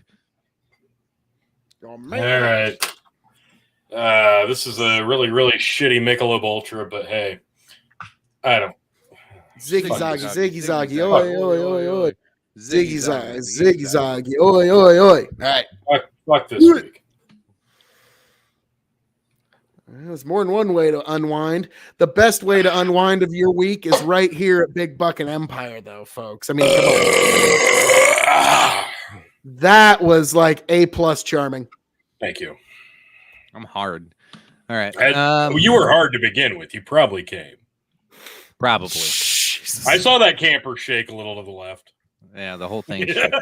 When the campers are rocking, don't come a knocking. When the campers are rocking, don't come a knocking. When the campers are rocking, don't bother, come on in. That was a free song, folks. Yeah. I was about to free say. Shit all night. Well, I'll give away Stevie Ray Vaughan to the people who need it when they need it. I mean, come on now. And when it's topical, it's perfect. Yeah. All right. Yeah, nothing more topical than Stevie Ray Vaughan. Nothing. And a rockin' camper. Hell yeah. I'm on top of the tunes of the day, right, kids? I'm hip and cool. Start doing Prince. Pussy control. Yeah, my daughter had to tell me, it's like, Dad, hip is like the least hip word you can say. Like, That's true. And that's always been true. Oh, Brendan, how often do you use the word hip? Every day. How about jive? How about jive? You ever say jive? Like jive turkey? What you doing, you jive turkey? Suddenly we're Shaft. What the fuck? I'm still trying to figure out on fleek. Yeah, I never figured that one out either. I don't know what that is. Yeah, it's already It took me years to get on board with calling somebody a tool. Because tools are value, like tools have value and can do things. Yeah. Like that's counterproductive. Yeah. Finally, I Tony, your Nebraska's showing. Yeah. I know. I always like the letter Kenny. You're made of spare parts, aren't you, bud? Like, I'm still gonna watch that. That's good shit. All right, let's get in. This one's another disturbing story. Coming out of Minnesota, Minneapolis of all places. Don't they all? Seems to be the epicenter. No, some of them come out of Florida. Of some fucked up shit. Well, Minnesota's trying really hard. Minneapolis Teachers Union plan to fire white teachers ahead of people of color. That's illegal, unconstitutional, and sets us back decades, lawyers warn. Lawyers are now saying that the teachers union plan to lay off white teachers ahead of people of color is illegal and unconstitutional. Kim Herman said that the Supreme Court has been crystal clear and the new contract will easily be ruled unconstitutional. So basically, obviously, you can see what they're trying to do. They want to get rid of white teachers when they have to, when it's time to downsize, get rid of people. It's a remedy to of the continuing effects of past discrimination is why they want to fire white people. Okay, but Tiberius said this actually quite well, and it's the difference between the close Republican. The Alex Jones ad. Yeah, I was about to say, no, awesome. Where is it? It's in the corner there, but I don't see it. Yeah, it's not there. It's gone anymore. now. It's gone. It's gone. Yes, but anyways, Was he turning the freaking frogs gay? Oh, he was defending the last two straight frogs, but. You're standing in front of them, but no, he said like the Democratic Party at this point is the party that is openly platforming racists. Yes, and like with shit like this coming down the pipe, which is Minneapolis, which is just about as blue as blue can blue of blueness. Yeah, this is the kind of shit you can expect. Well, like California, they did California actually did a constitutional amendment trying to change their constitution so that they could actually discriminate based on race. So yes, it is the Democratic Party that at this point in time is openly platforming and giving power to racists. Wow. Making white or straight tags on Twitch. Also warn you, they might go against terms of service when you try to put them in, or so we've heard.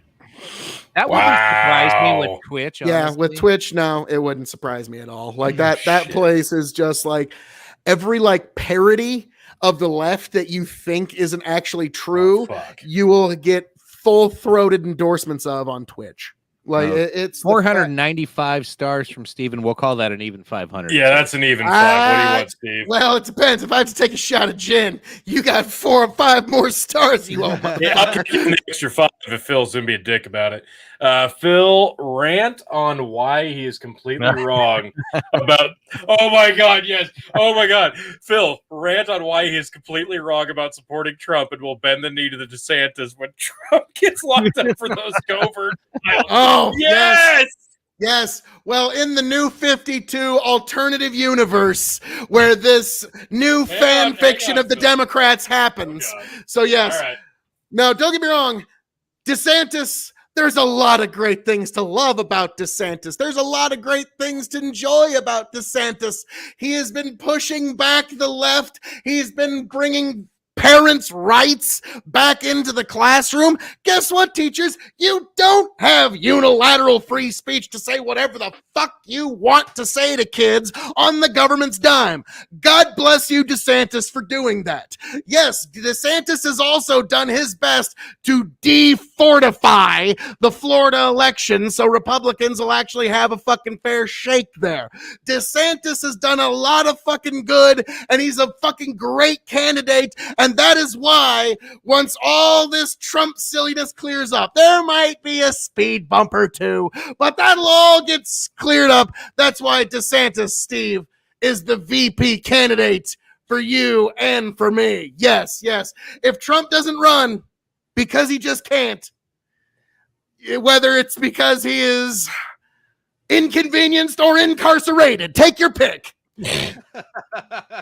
Your king of extreme will step up and DeSantis will be my VP candidate just for you, Steve, just for you. So I'm going to name one of my now originally I was going to go with The Rock, but The Rock might be busy filming Scorpion King 6. So with that, it's looking like DeSantis is a very big front runner, but the first thing he has to do is flip off Pence.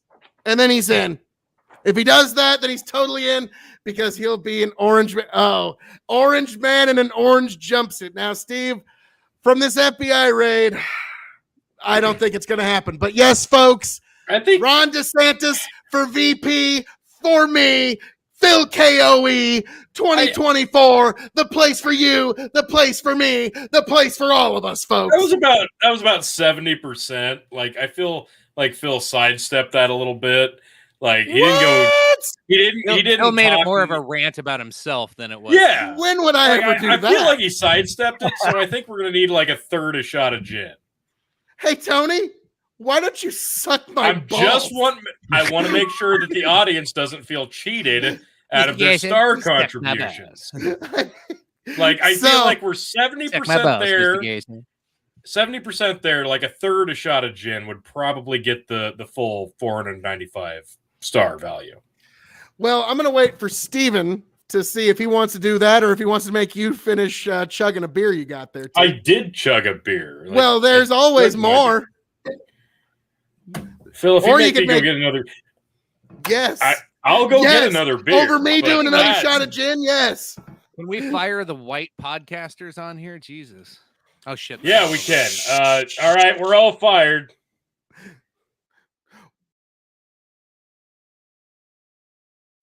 Okay. Well, wait, haven't you heard Tatiana McGrath? She calls herself a white person of color. So that's all you got to do is just call yourself a white person of color. And you're... I identify as... Oh, that's coming Brandon, down. What are your pronouns, by the way? I never asked you. Fuck you. Those are nice. Those are nice. I like those. I actually tried to use when I was playing on Instagram with the Big Buck and Empire Instagram. I tried to set the programs as like, share, and subscribe, but it wouldn't let me do it. I'm banned on Twitter right now. I got a 12-hour ban, but my pronouns on Twitter are 223556.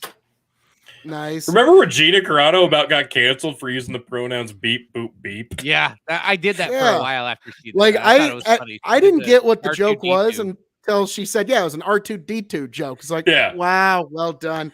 But no, I remember one time I was on a panel.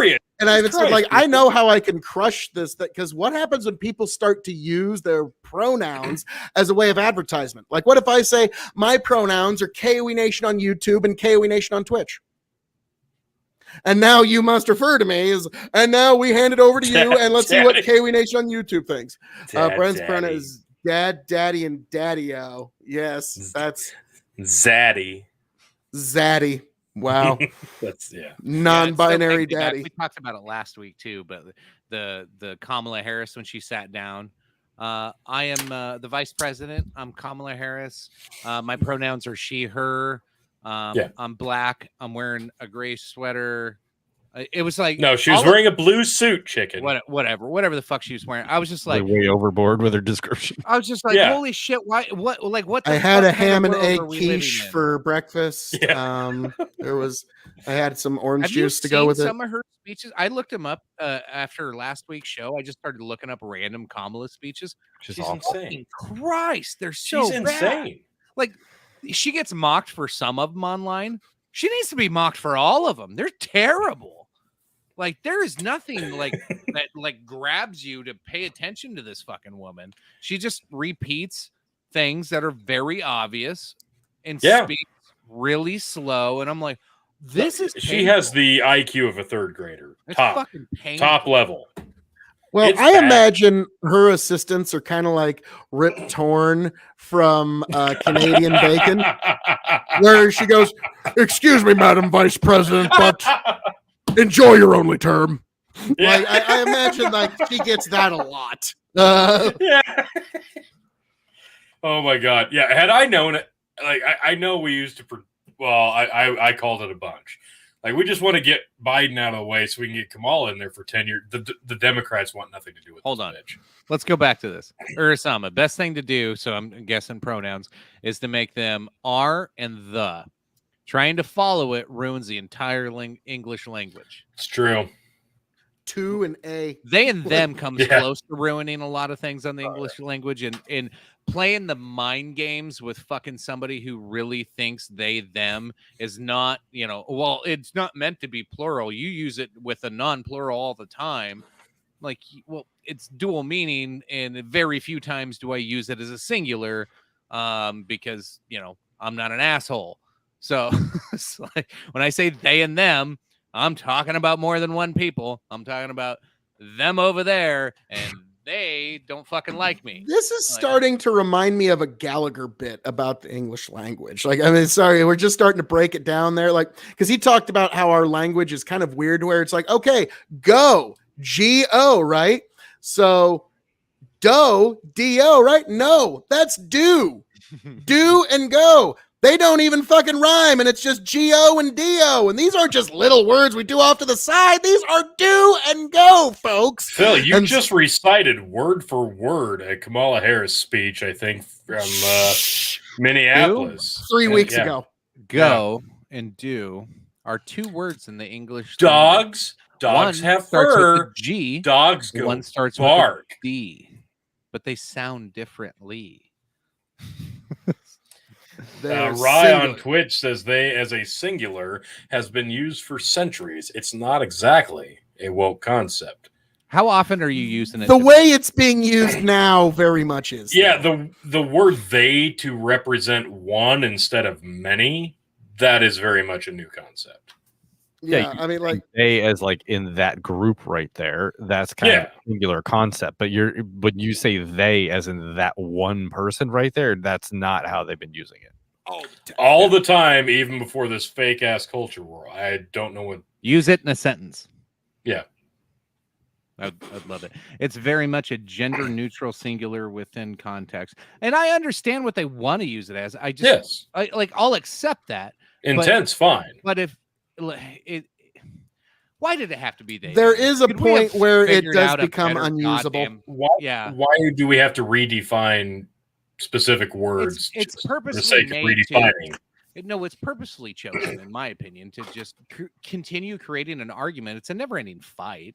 This isn't to get people's rights. This is just to piss people off. No, and right. people. Up until about 3-4 years ago, you did like everybody else and you just winged it, guessed one or the other, and you're either right or wrong. Like that's what we all did. It's like when you see some little kid running around, it's like, oh, so how's she doing? You mean he? It's like, okay, sorry. No, but specifically, no, this does make sense.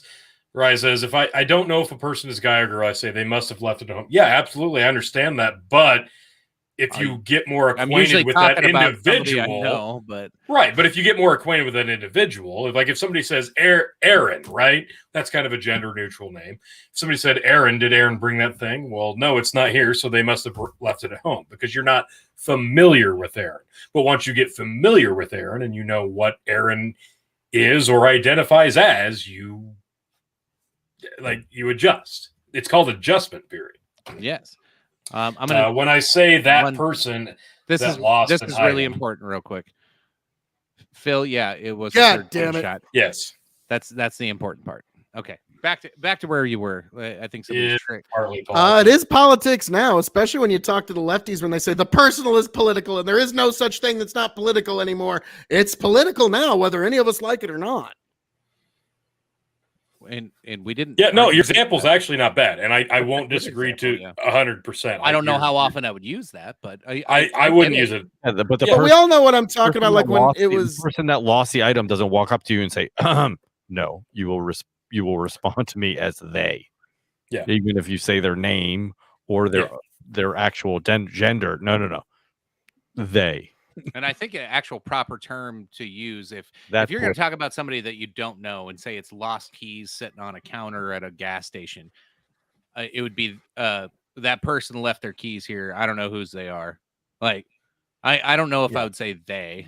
Well, like it's kind of like maybe you could, but have you guys tried to read like articles about Demi Lovato 3 weeks ago or Ezra Miller like right now and how just unreadable because they're like, and they decided to do this and it's like, who the fuck are you talking about? Like, who's this? And so like it becomes unreadable. Whose keys are these? I don't know whose keys they are. Yeah, I get that. Steve, fuck you a little bit. Just a little bit. A third.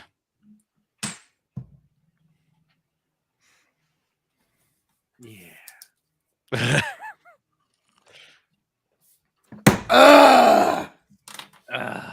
Yeah. Chicken. It's painful. I need you to do a Jamie for me, and I need you to find who invented gin so that I can find out whose grave I need to go eventually piss on. So hang on, we're worked up. In a video game. We're worked up. You guys get so worked up over basic shaking right English because you've been so astroturfed into question. I don't like that term, astroturf. That's actually offensive. Into questioning traditional pronouns. Not traditional. No, it's not. Like I'm even trying to extend an olive branch here because yes, I understand the terminology of using they when referring to somebody because we're talking specifically about the familiarity with that person. If you are not familiar with that person and you don't know anything about that person, you're just making assumptions. You use they if you don't have a different pronoun bouncing around in your head at the time. I will concede that I have probably used they when referring to somebody that I did not know personally. But once you know that person, you are familiar with that person, your familiarity changes and the pronouns obviously change, and especially now. So you're going to adjust.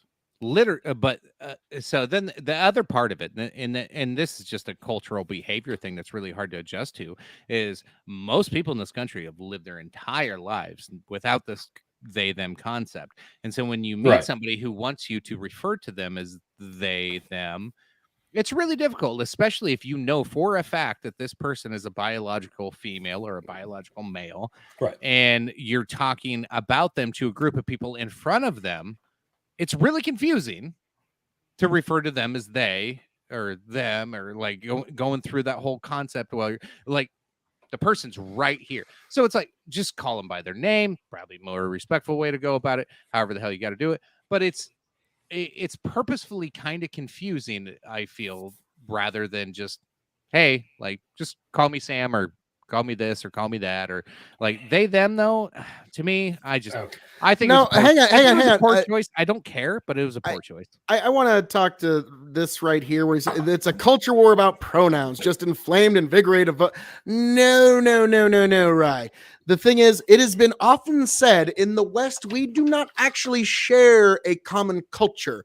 We share a common language. And especially the English language, if you look it up, there is only 4% of the human population that speaks English as a first language, but 40% of the world's population speaks English as a second language. Yeah. It is the lingua de franc at the moment. And so these attempts to try and change the language and our usage is actually an attempt to try and change our culture.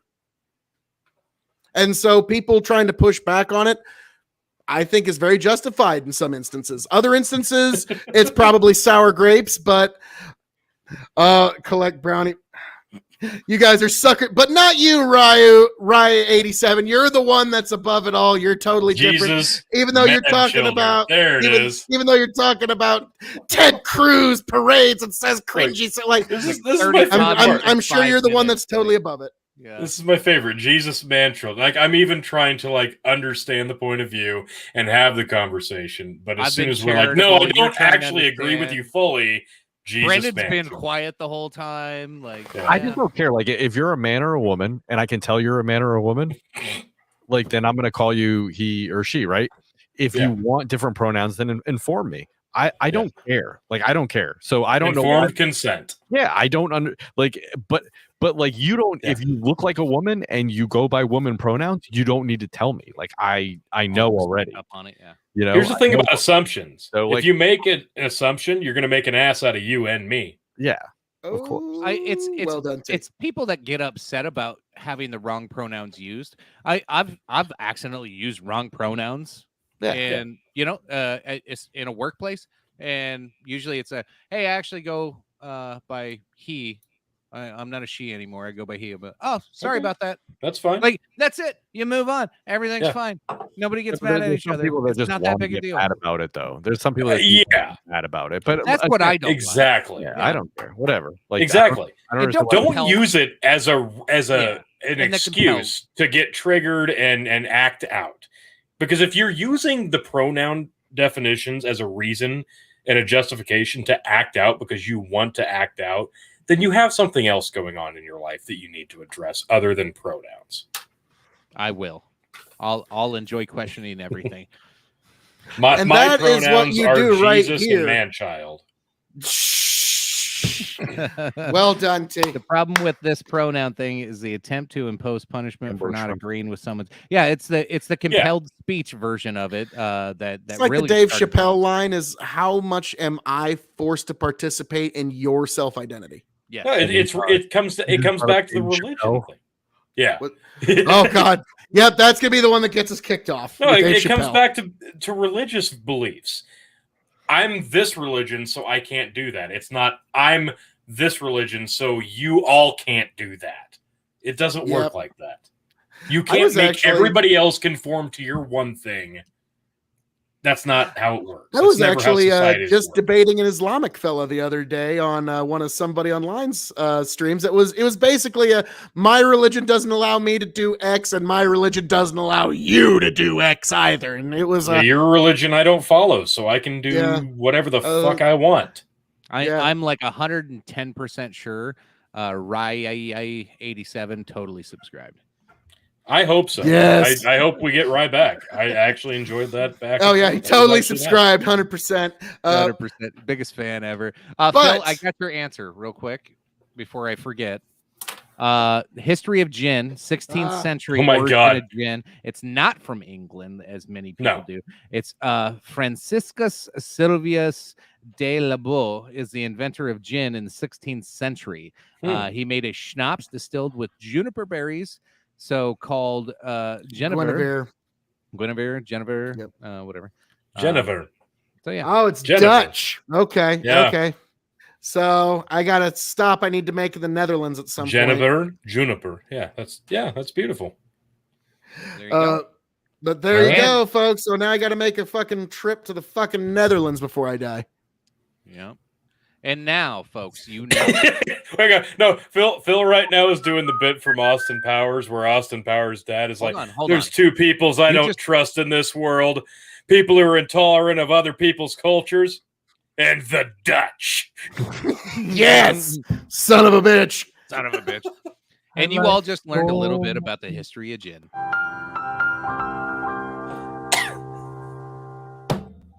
The more You're you welcome. know. You are welcome. Well, now, Chicken, curious. Do you think it's time to move on to the main event? Yeah. Did we have any other things on the racist teacher thing? Like, we totally just skipped that and talked about pronouns. yeah, we only. we did. Well, I mean, it's kind of one of those. Yeah, it's racist as shit, ain't it? Yeah, it's all. Yeah, it's pretty racist as shit. All You're right, not gonna let's have a move lot. on. No. We're gonna hear more about this because this is that's one of those things that's not gonna go away. This is going to be an example we have over and over. Yeah, 87. Right. Anybody. This show is an open forum. This show is and always will be an open forum. If somebody goes on a tirade in the comments, whether we agree with them or not, this is an open platform. We're not about censorship. The fucking Dog and Chicken Show has never been about censorship. I've made we a are promise to only anti-censorship. ban one person at a time, and that is filled currently. So.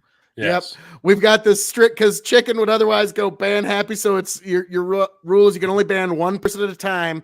So the new person has to be even bigger cunt. Once we hit that was previously banned. Once we hit 200 subscribers. Whoa! If we hit 200 subscribers on YouTube, Chicken can ban a second person. Ooh. Yeah. Who is banned right now? I don't even remember. Amanda? I think you unbanned Amanda and banned banned fucking Pestoff. Oh, No, yeah, Pestoff. Yeah. Pestoff. Yes. Yeah, it was Pestoff. Tony 2020. I mean, it's a few years late, but yes, Tony 2020. 2024. It was stolen from me, you guys. There it we was go. stolen. All right. Fantastic. Howdy, Desperado. Hey, Desperado, how we doing there, man? Hey, what's up? All right. All the way from Japan. Final story of the night. Liz Chaney's Let's defeat. End of an era for GOP. And is Na na starting na now. na na na na. Hey, goodbye. Na na na na. Now I do gotta say, folks, if you would have been able to go back 10 years ago and tell the liberals and the lefties that there is one person that you could elect to president and it would destroy the Clinton, Bush, and Cheney political dynasties all in one fell swoop, Democrats would line up around the fucking block to register to vote for this man. But the difference a few years makes, huh? But yes, I must say to Donald J. Trump, the 45th president of these United States, you have done us yet another great service, sir, in finally ending the Cheney political dynasty here in the United States. God bless. God bless. Wow. God bless indeed. Yeah, so this is the final dynasty to go down. We can read through here if we want to, but the most interesting stat I just wanted to throw out there before we get too deep was first time since 1967 Cheney, Bush, Clinton, or McCain has not held a seat. That's fantastic. God, and the That's McCain incredible. political dynasty. Yeah. Wow. That's like incredible. 4 in one shot. Well done, Donald. Well done. She immediately following her loss, like literally within 20 minutes, she does her like little speech of, well, President Lincoln lost a lot of elections before he won the biggest one. I always think about those two in the same vein. Liz Chaney, Abraham Lincoln. Like it's always like side by side. I don't know if Lincoln, when he lost his because he ran for House and Senate and lost both, but I don't think he lost by 40 fucking points, did he? No, that's neither here nor there. Probably look it up. A loss is a loss. Is a loss. That's not just a loss. This is a repudiation. Oh yeah. Of Liz Chaney and her. I was her telling the entire boys January 6th nonsense. Liz Chaney was actually campaigning to Democrats because it's an open primary. So she lost by 38 points in the final tally. Google's hiding it. I tried to find it. I can't find the fucking thing right now. But 38 points is what it looks like she lost by. And Democrats were trying to vote for her to keep her in power.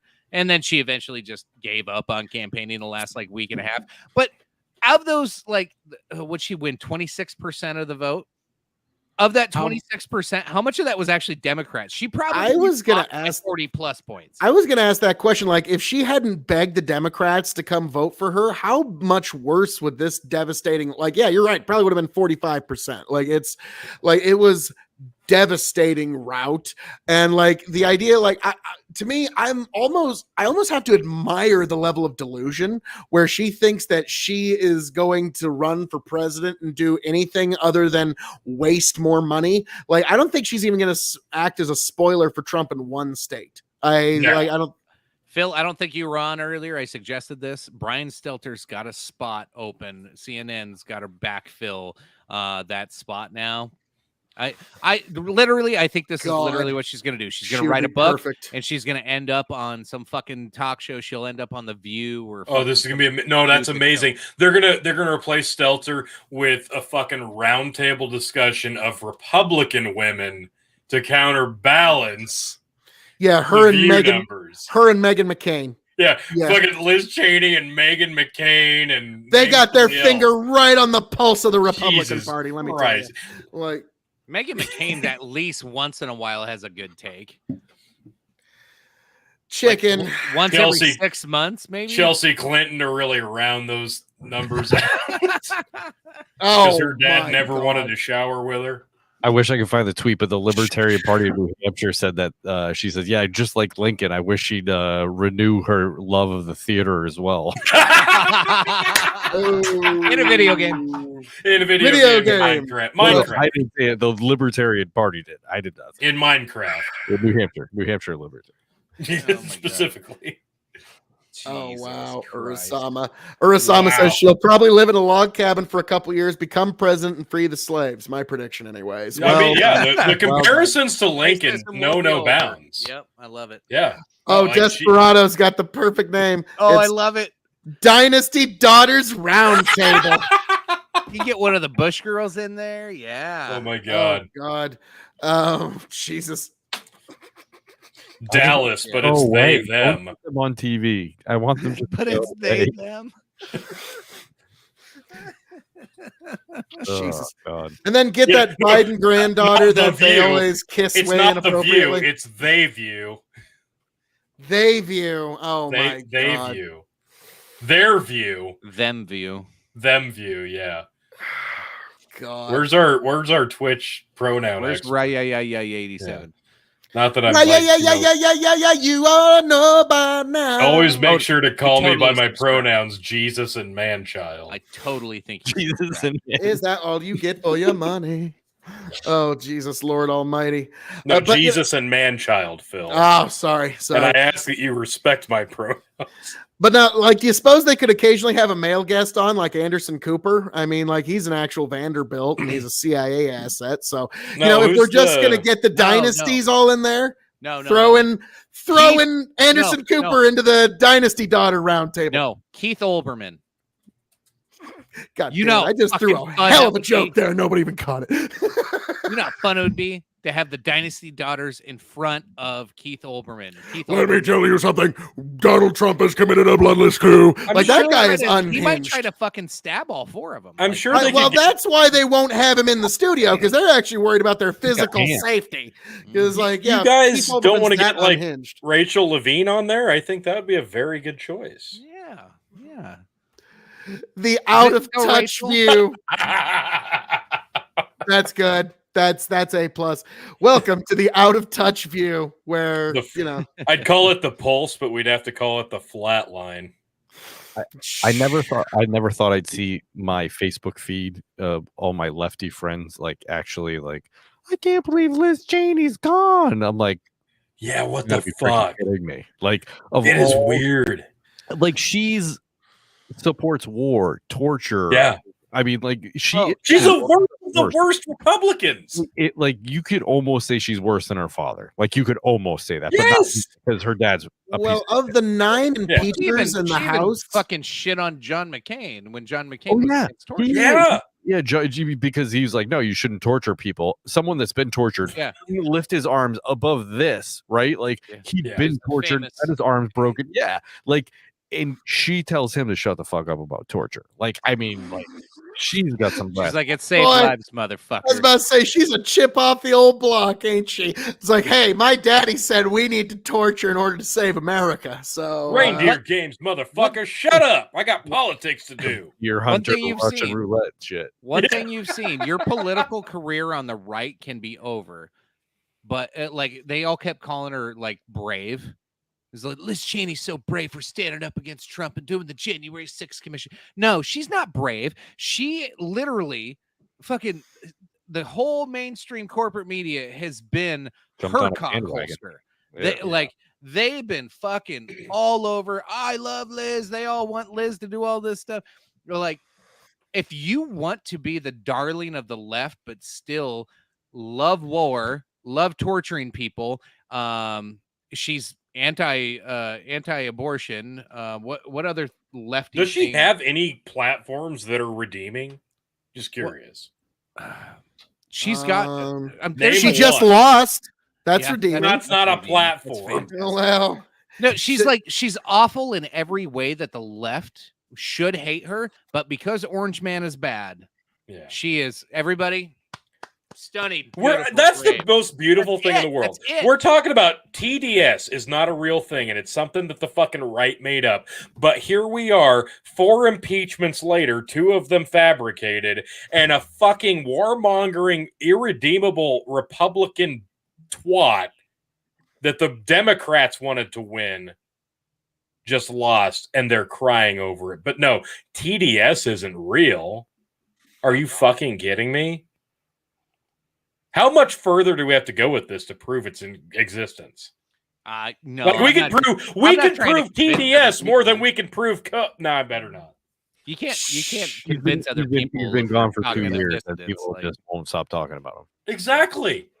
Out of office for 2 years, and we still can't stop impeaching him. We still can't stop. Left him alone. Yeah. Exactly. I said it last week. Just leave him alone, and he'd go away. Exactly. He was going to ride off into the sunset as one of the greatest one-term presidents ever, one of the most tremendous. No, we just couldn't let it fuck. We couldn't let sleeping dogs fly. Hugs from Michelle Obama. Nope, you just gotta walk up. You gotta play with the snake. Oh, that snake in the bushes. No, it's probably gonna move on. No, fuck that. Give me that stick. I gotta poke that snake. Fuck, the snake bit me. Why did the snake bite me? All I was doing was poking it. It's not like it was just trying to live its fucking life and eat bugs and shit. Why did the snake bite me? I just came back to one of the most Nebraska metaphors ever. Being like, bro, I'm sorry. I had a stick and I was poking at the snake. Look, I'm in the bathroom earlier today taking a piss, all right? And all of a sudden, from behind the toilet, a gigantic garter snake slithers out and goes behind a corner cabinet. So I had to leave the bathroom door open, and about 6:30 tonight, finally this motherfucker comes slithering out of the shop area, and there it is. And I ran up and I punted this fucking thing. It was the most beautiful soccer kick straight out the open door into the parking lot. It was a one-in-a-lifetime shot. Like it was a FIFA level kick, you guys. I can't even describe. Did you wipe your ass first? No, I got swamp ass. Desperado says, Tony, fear sells. It doesn't matter if it's left or right. Fear sells. Yeah. Oh, yes.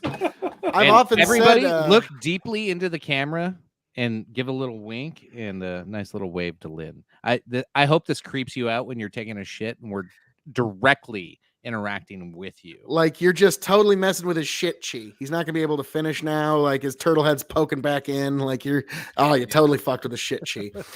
But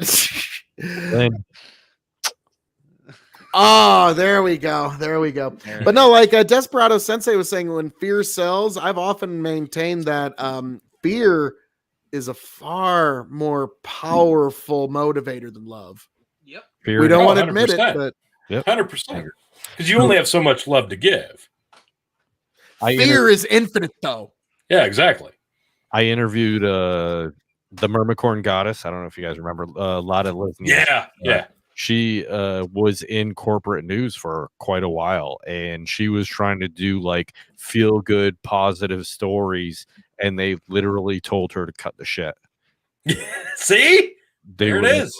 They were like, no, like don't do we it. want tits, ass, blood, alcohol. Yeah, fear and sex. That's it. They want negativity and anger. That's and it. if you could possibly have two people that are just racked in fear having sex with each other live on air, that would be even better. Fear and sex. If we could somehow make sex sexier but more fearful at the same time, but not fearful to the point that we don't want it, but like we got to find a happy balance. And that's going to come in the fucking area of sex robots. So apparently both people have like self-aware. are going to have like knives duct taped to their hands or something, or like No. There's a rabbit hole right there. That's a rabbit hole. I'm a little turned on right now. I'm just going to say that. Oh, I'm hard as a rock, you guys. I was about to say, because there's going to be way more people like, joke's on you. I'm into that shit. It's like, damn it. For those of It's you the on internet. Twitch, right now, my pronouns are rock and hard.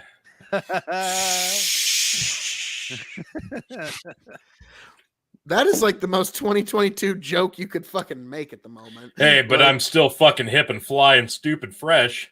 Oh, yes. Jesus Christ. Like Brendan that made just Brendan. cringe. I just made somebody cringe from several states away. That's how great technology is, folks. I think you made And I don't have to Desperado feel like a Sensei shitty cringe father from anymore across the for my Pacific, kid dummy. getting fat. I can blame it on fucking climate change. God bless Damn right. America. I saw a great meme today. It's like, I wish I was as fat when I first said I think I'm getting fat. Oh, folks, do you want the best diet plan of your life? Next time your license needs to be renewed, look at your old license and look at the one before that if you keep them.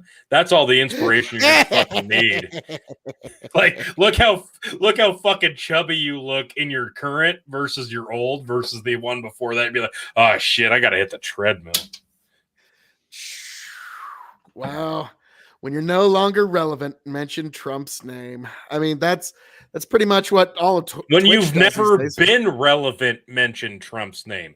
That's been the go-to for 5 years. 7. Really? I was about to say, I mean, Trump did make time travel a lot cheaper. All you gotta do is go to like January of 2015 to fucking blow your own mind. True. It's like, so who's the president in 2018? Donald Trump. Wait, what? Like, yeah, it's Oh my God. Oh my God. Did fucking tomfoolery make that meme? That's kind of what I was That is a thinking. tomfoolery meme. 110%. It fucking has to be. I'm sending that to him. I'm going to ask him. It has to be. How's a Tom victim doing? of cancel culture. Been a while since I used that one. Fucking A, episode 151. Pulled it back out. I was about to say, you better pull that one out for episode 160. There you go. I just sent it to him. I'm gonna see. He's gonna be like, "Yeah, you like that one? I made it." He's getting a whole bunch Jesus. of he's getting a whole bunch of Facebook shit. They keep flagging his videos, so he was asking us if it's happened to us. So. That's the only platform he has left. I was about to say, be careful, Tom. Has But nothing to do with the fact that he couldn't be any further wrong about inflation or whatever the fuck else he was when he was bitching last pick time. topic. Print more money. Yeah, that's right. Print more money, and Hunter Biden doesn't work for the White House, so we shouldn't hate him. Yeah, he's And that's somehow except doesn't Hunter work and for the Joe have White a joint House. checking account, so they're actually Hunter infinitely Biden more doesn't tired work for than the White House, so that's why we should be mad at Trump for January 6th. That motherfucker came on the show and somehow managed to turn Hunter Biden being a crackhead into a January 6th debate. I'll give it to him. Well, that's like, pretty no, damn Tony, impressive. There's literally a lobe in Lefty's brains No, it's only like it or dedicated not, it to was January 6th. Like that's it. There's a You got to significant respect the part hustle, of the Phil. prefrontal cortex of your average lefty that the I only know. thing it can think of But is he- But January you got to 6th. respect the hustle. When you go, it's raining outside. Well, was that rain kind of like the rain that was dropping on January 6th? Like, oh my Jesus God. Christ. what was it what like the rain, blood Phil? spilled? This is actually a really good Rocky Road ice cream. It was like the Rocky Road this country was put on January 6th. Like, yeah, it's just never ending. It's actually pretty funny. Desperado Sensei goes, no, Tony, is pretty mild compared to my immediate family. I teach junior high. It's going to take a lot more than that to make me cringe. Like, all right. That sounds like a challenge. That's a challenge, but I'm not going to get us canceled on a fucking cringe. Yeah, I'm not going to get us canceled on a dare. My life's been changed because of.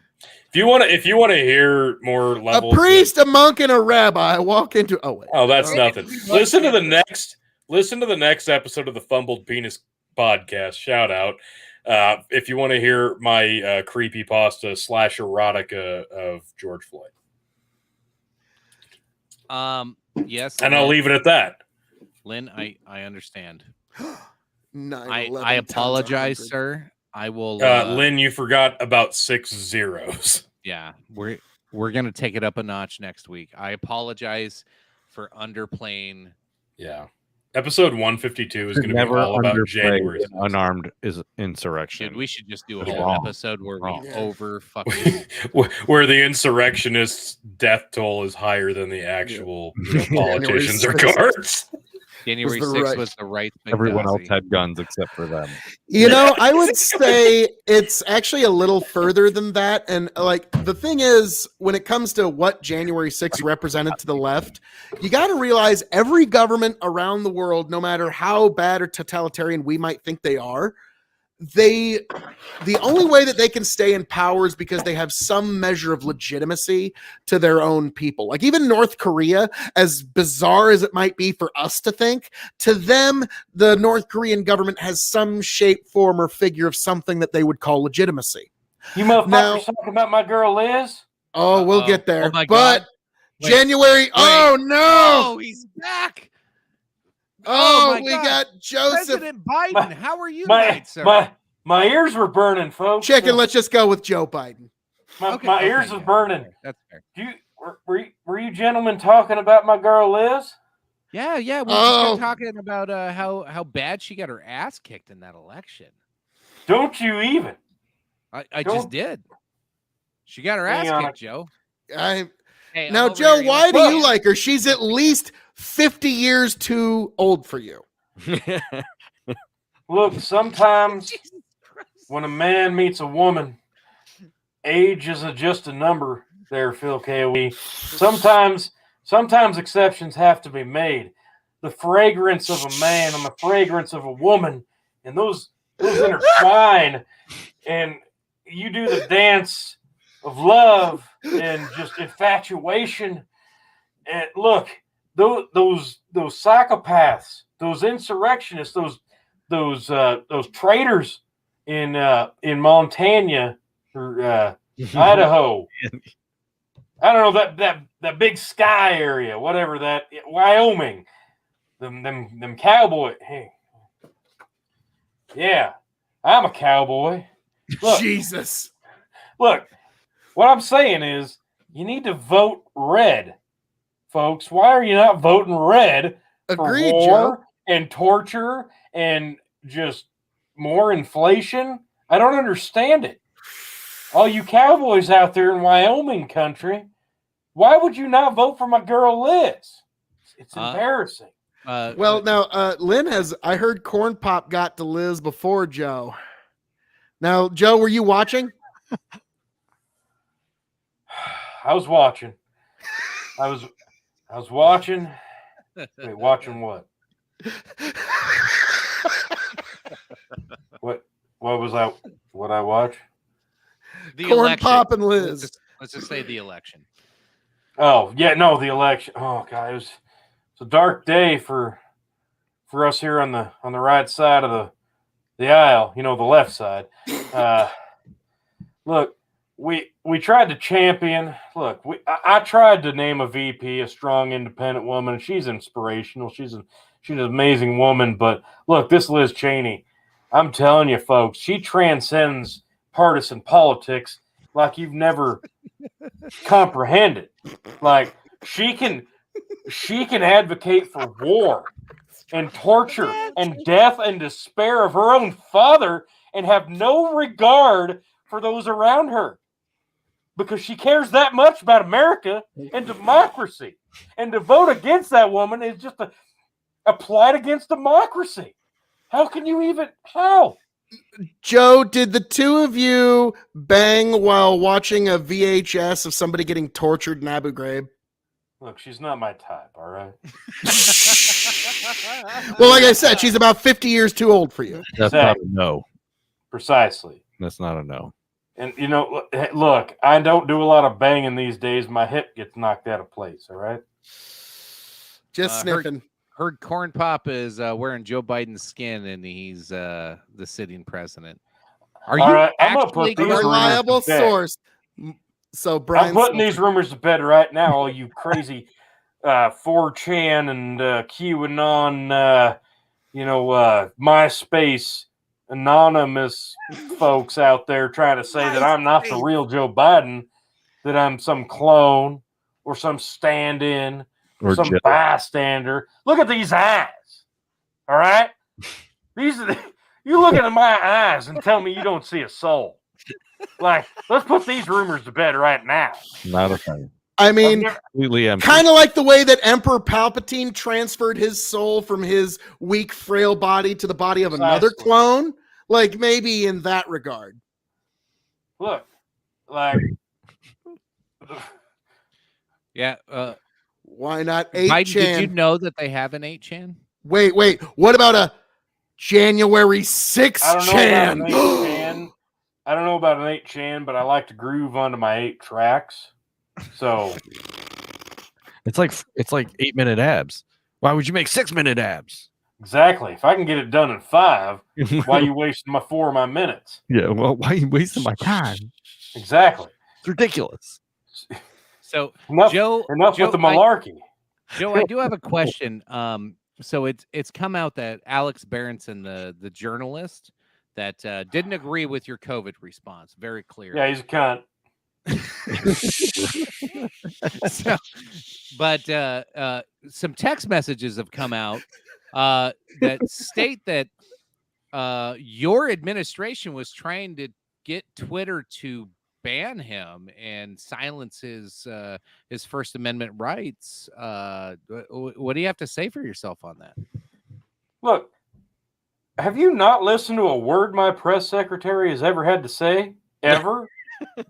Like, she could not put anything more crystal clear than Are you talking about the one when Jen Psaki said that if you get banned on one she's moved on, you cunt. Let me finish, Mr. President.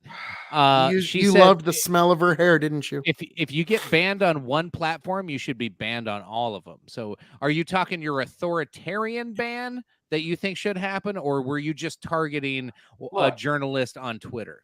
If you're a threat to yourself and to America and democracy, we can't just stop at one platform.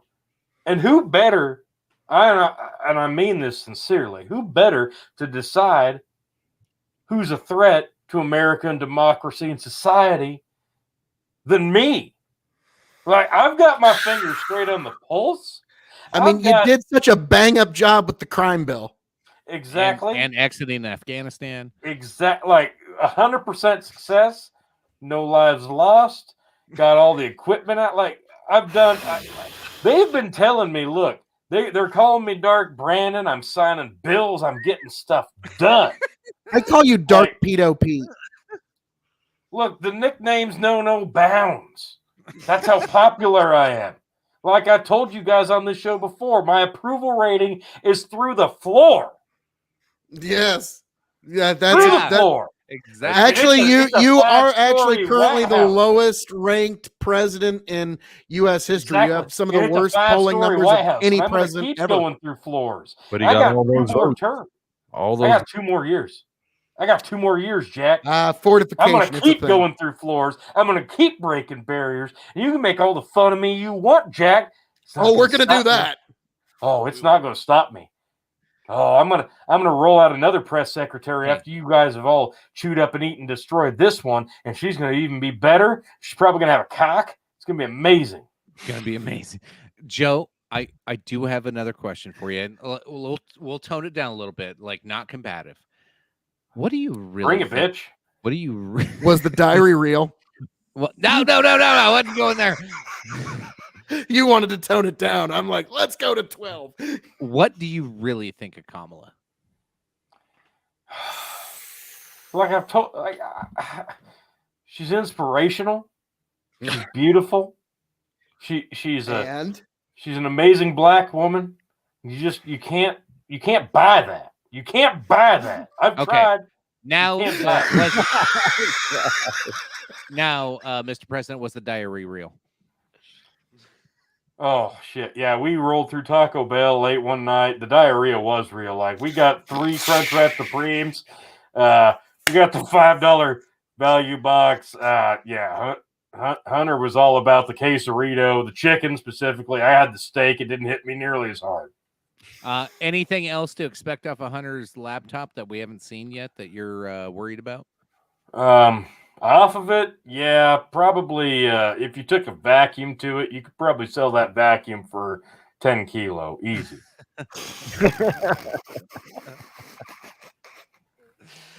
Oh yes, the author of the crime bill, folks. Yeah, you know it. Ladies and gentlemen, the president of these United States of America. I'll go with the current occupant of Pennsylvania Avenue. That works too. I'll give him that much. So, anything and you want to say to the folks? And Joe Biden, enjoy your only term. Yeah. Anything you want to say to the folks tonight there, Joe? Yeah, get used to me for life because I've got 30, 40 more years in me. Sure you do. Sure you do. Joe, the Bible has even said no man will live past 122 years. Like I believe in the Bible. I'm a Democrat, bitch. Oh, God, got me there. Well, it's going to take a lot of satanic rituals to keep you alive that long. That's all I'm saying. You still believe in Satan? What? Free Super Devil. See you next time, folks. I was about to say, did he retire? Like, wait. So that happened, folks. The current occupant of Pennsylvania Avenue, Joseph Urasama had a good one to come in with, but yeah, we'll have to.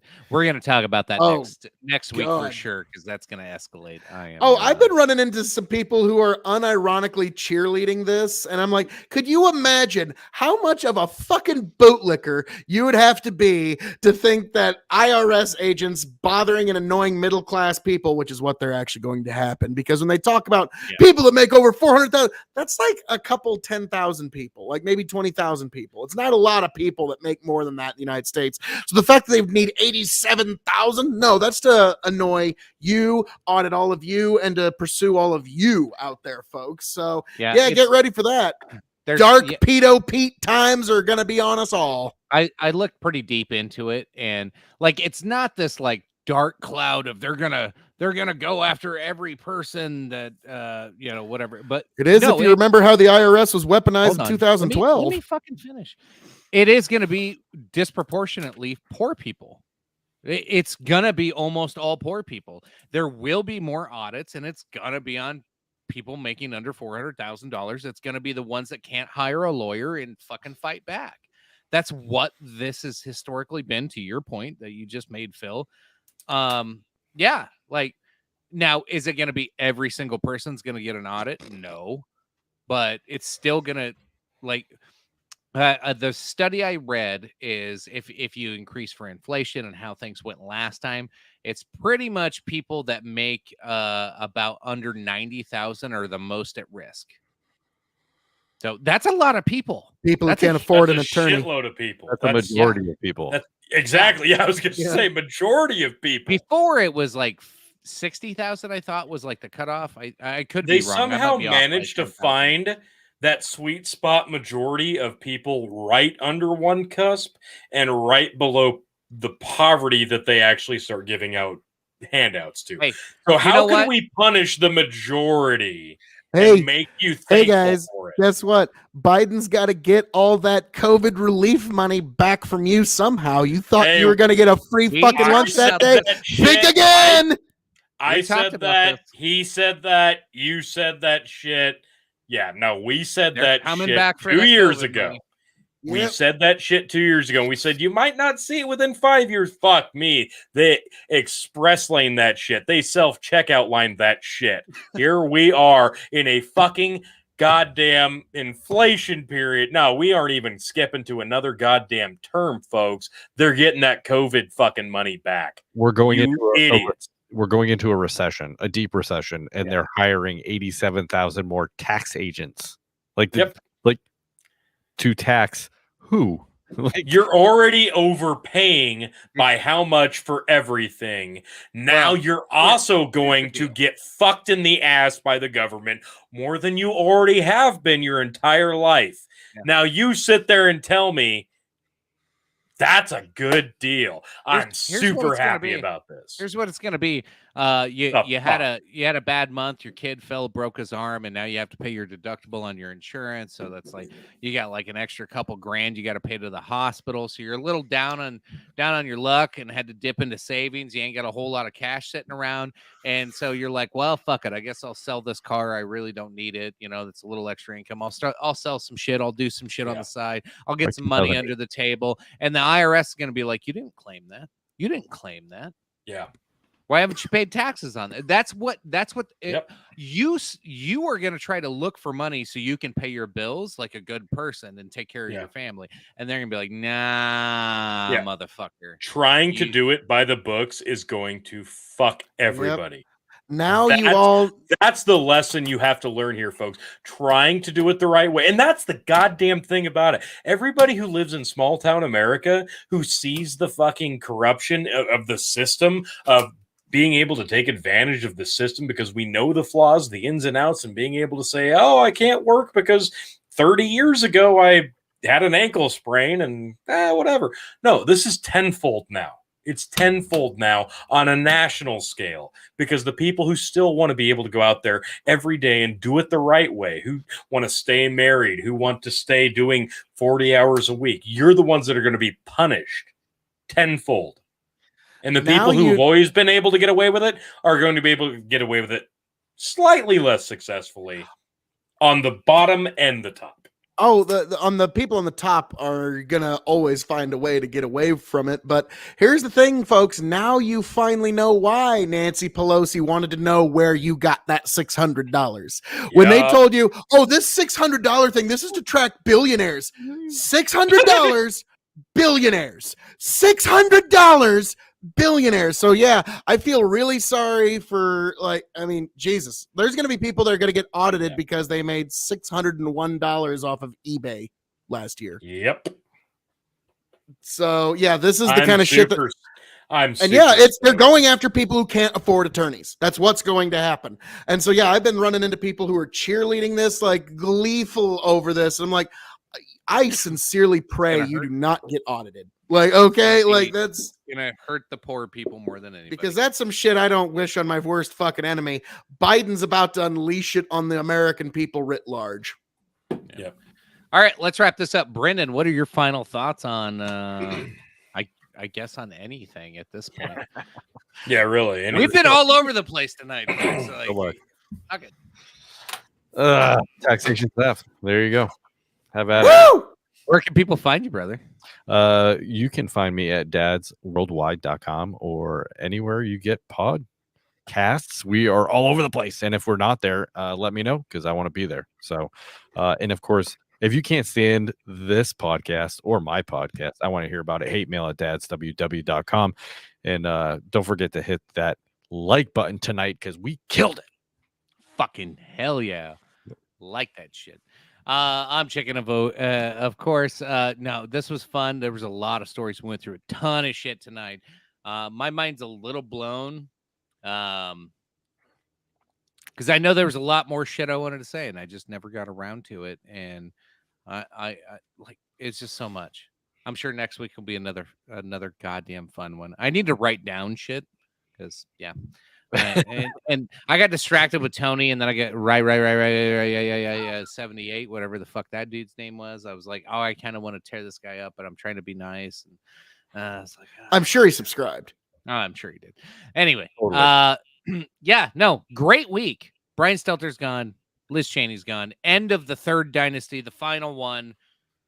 Oh, I was that old liberal back in the early 2000s that Phil was talking about that would have just been like, oh, one guy can vote for it, get rid of all of them. Yeah.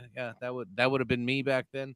Yeah, great week. I'm never gonna forget this week in American history. This is one of the greatest weeks ever. It's magnificent, it's beautiful. And Donald Trump kind of had something to do with it, but not really. Like, it's great. It's just like an echo of Donald Trump caused a whole bunch of cool shit this week. It like, no matter if you like the guy, you hate the guy, you gotta admire his fucking influence on the world right now. And this week was a good influence. Sometimes it's bad. This week was really good. Well, gentlemen, as I'm known to say around here, all that being said, thank you for joining us here for episode 151. No, Tony, I give you the take it away. Thank you for joining us here for episode 151, End of a Dynasty. The end of the Clinton dynasty. The end of the Bush dynasty. The end of the McCain dynasty. And the end of the Chaney dynasty, folks.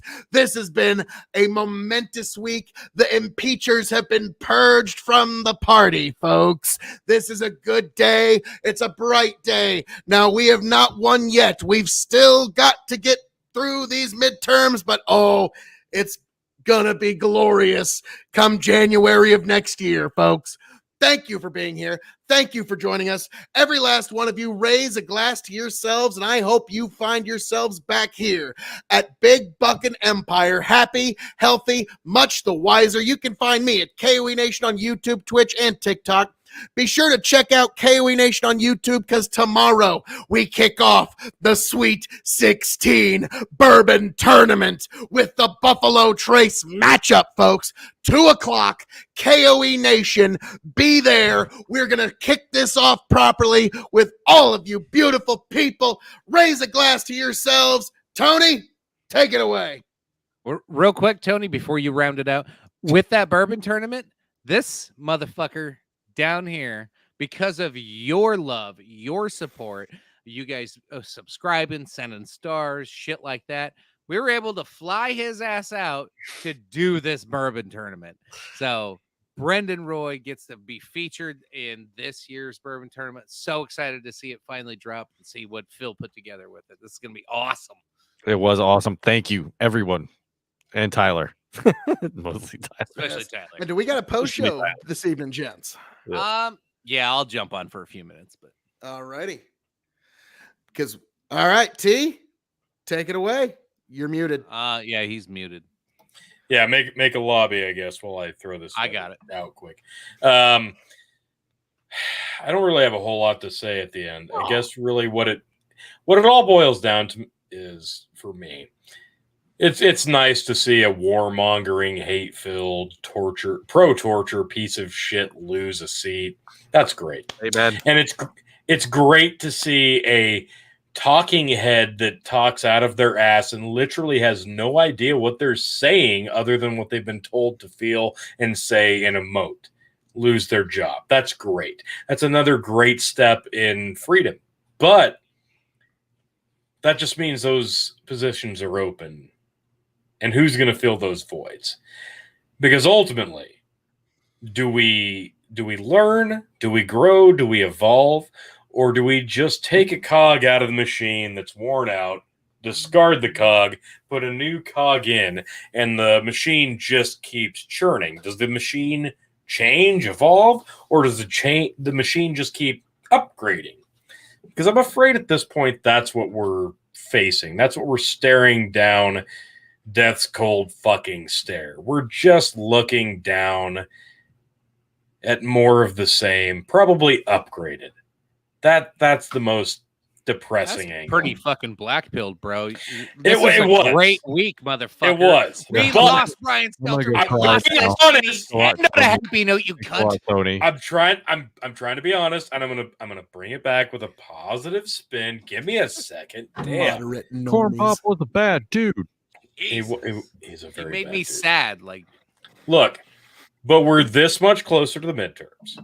That's one step closer to another Trump-endorsed candidate taking over a seat from somebody who fucked him over. Whether you like Trump or not, I don't even care at this point.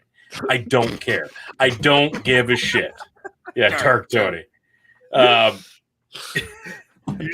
Put an eye patch over one of your sunglass lenses. I might have your old eye patch somewhere. I'll have to dig that thing out. We're just getting this much closer. This much closer to the midpoint of the Biden regime. Good night, Folks, Desperado. At this point, if you don't look at politics completely, fully, as 100% political theater, reality television, and you still hang your hat and pretend that these people are real people that you should be personally invested in, I don't envy you. I do not envy you at all. These are not real people. These are not real human beings. Please, for the love of God, stop. Put your love, put your investment into something fruitful. Politicians ain't it. Yep. That's it.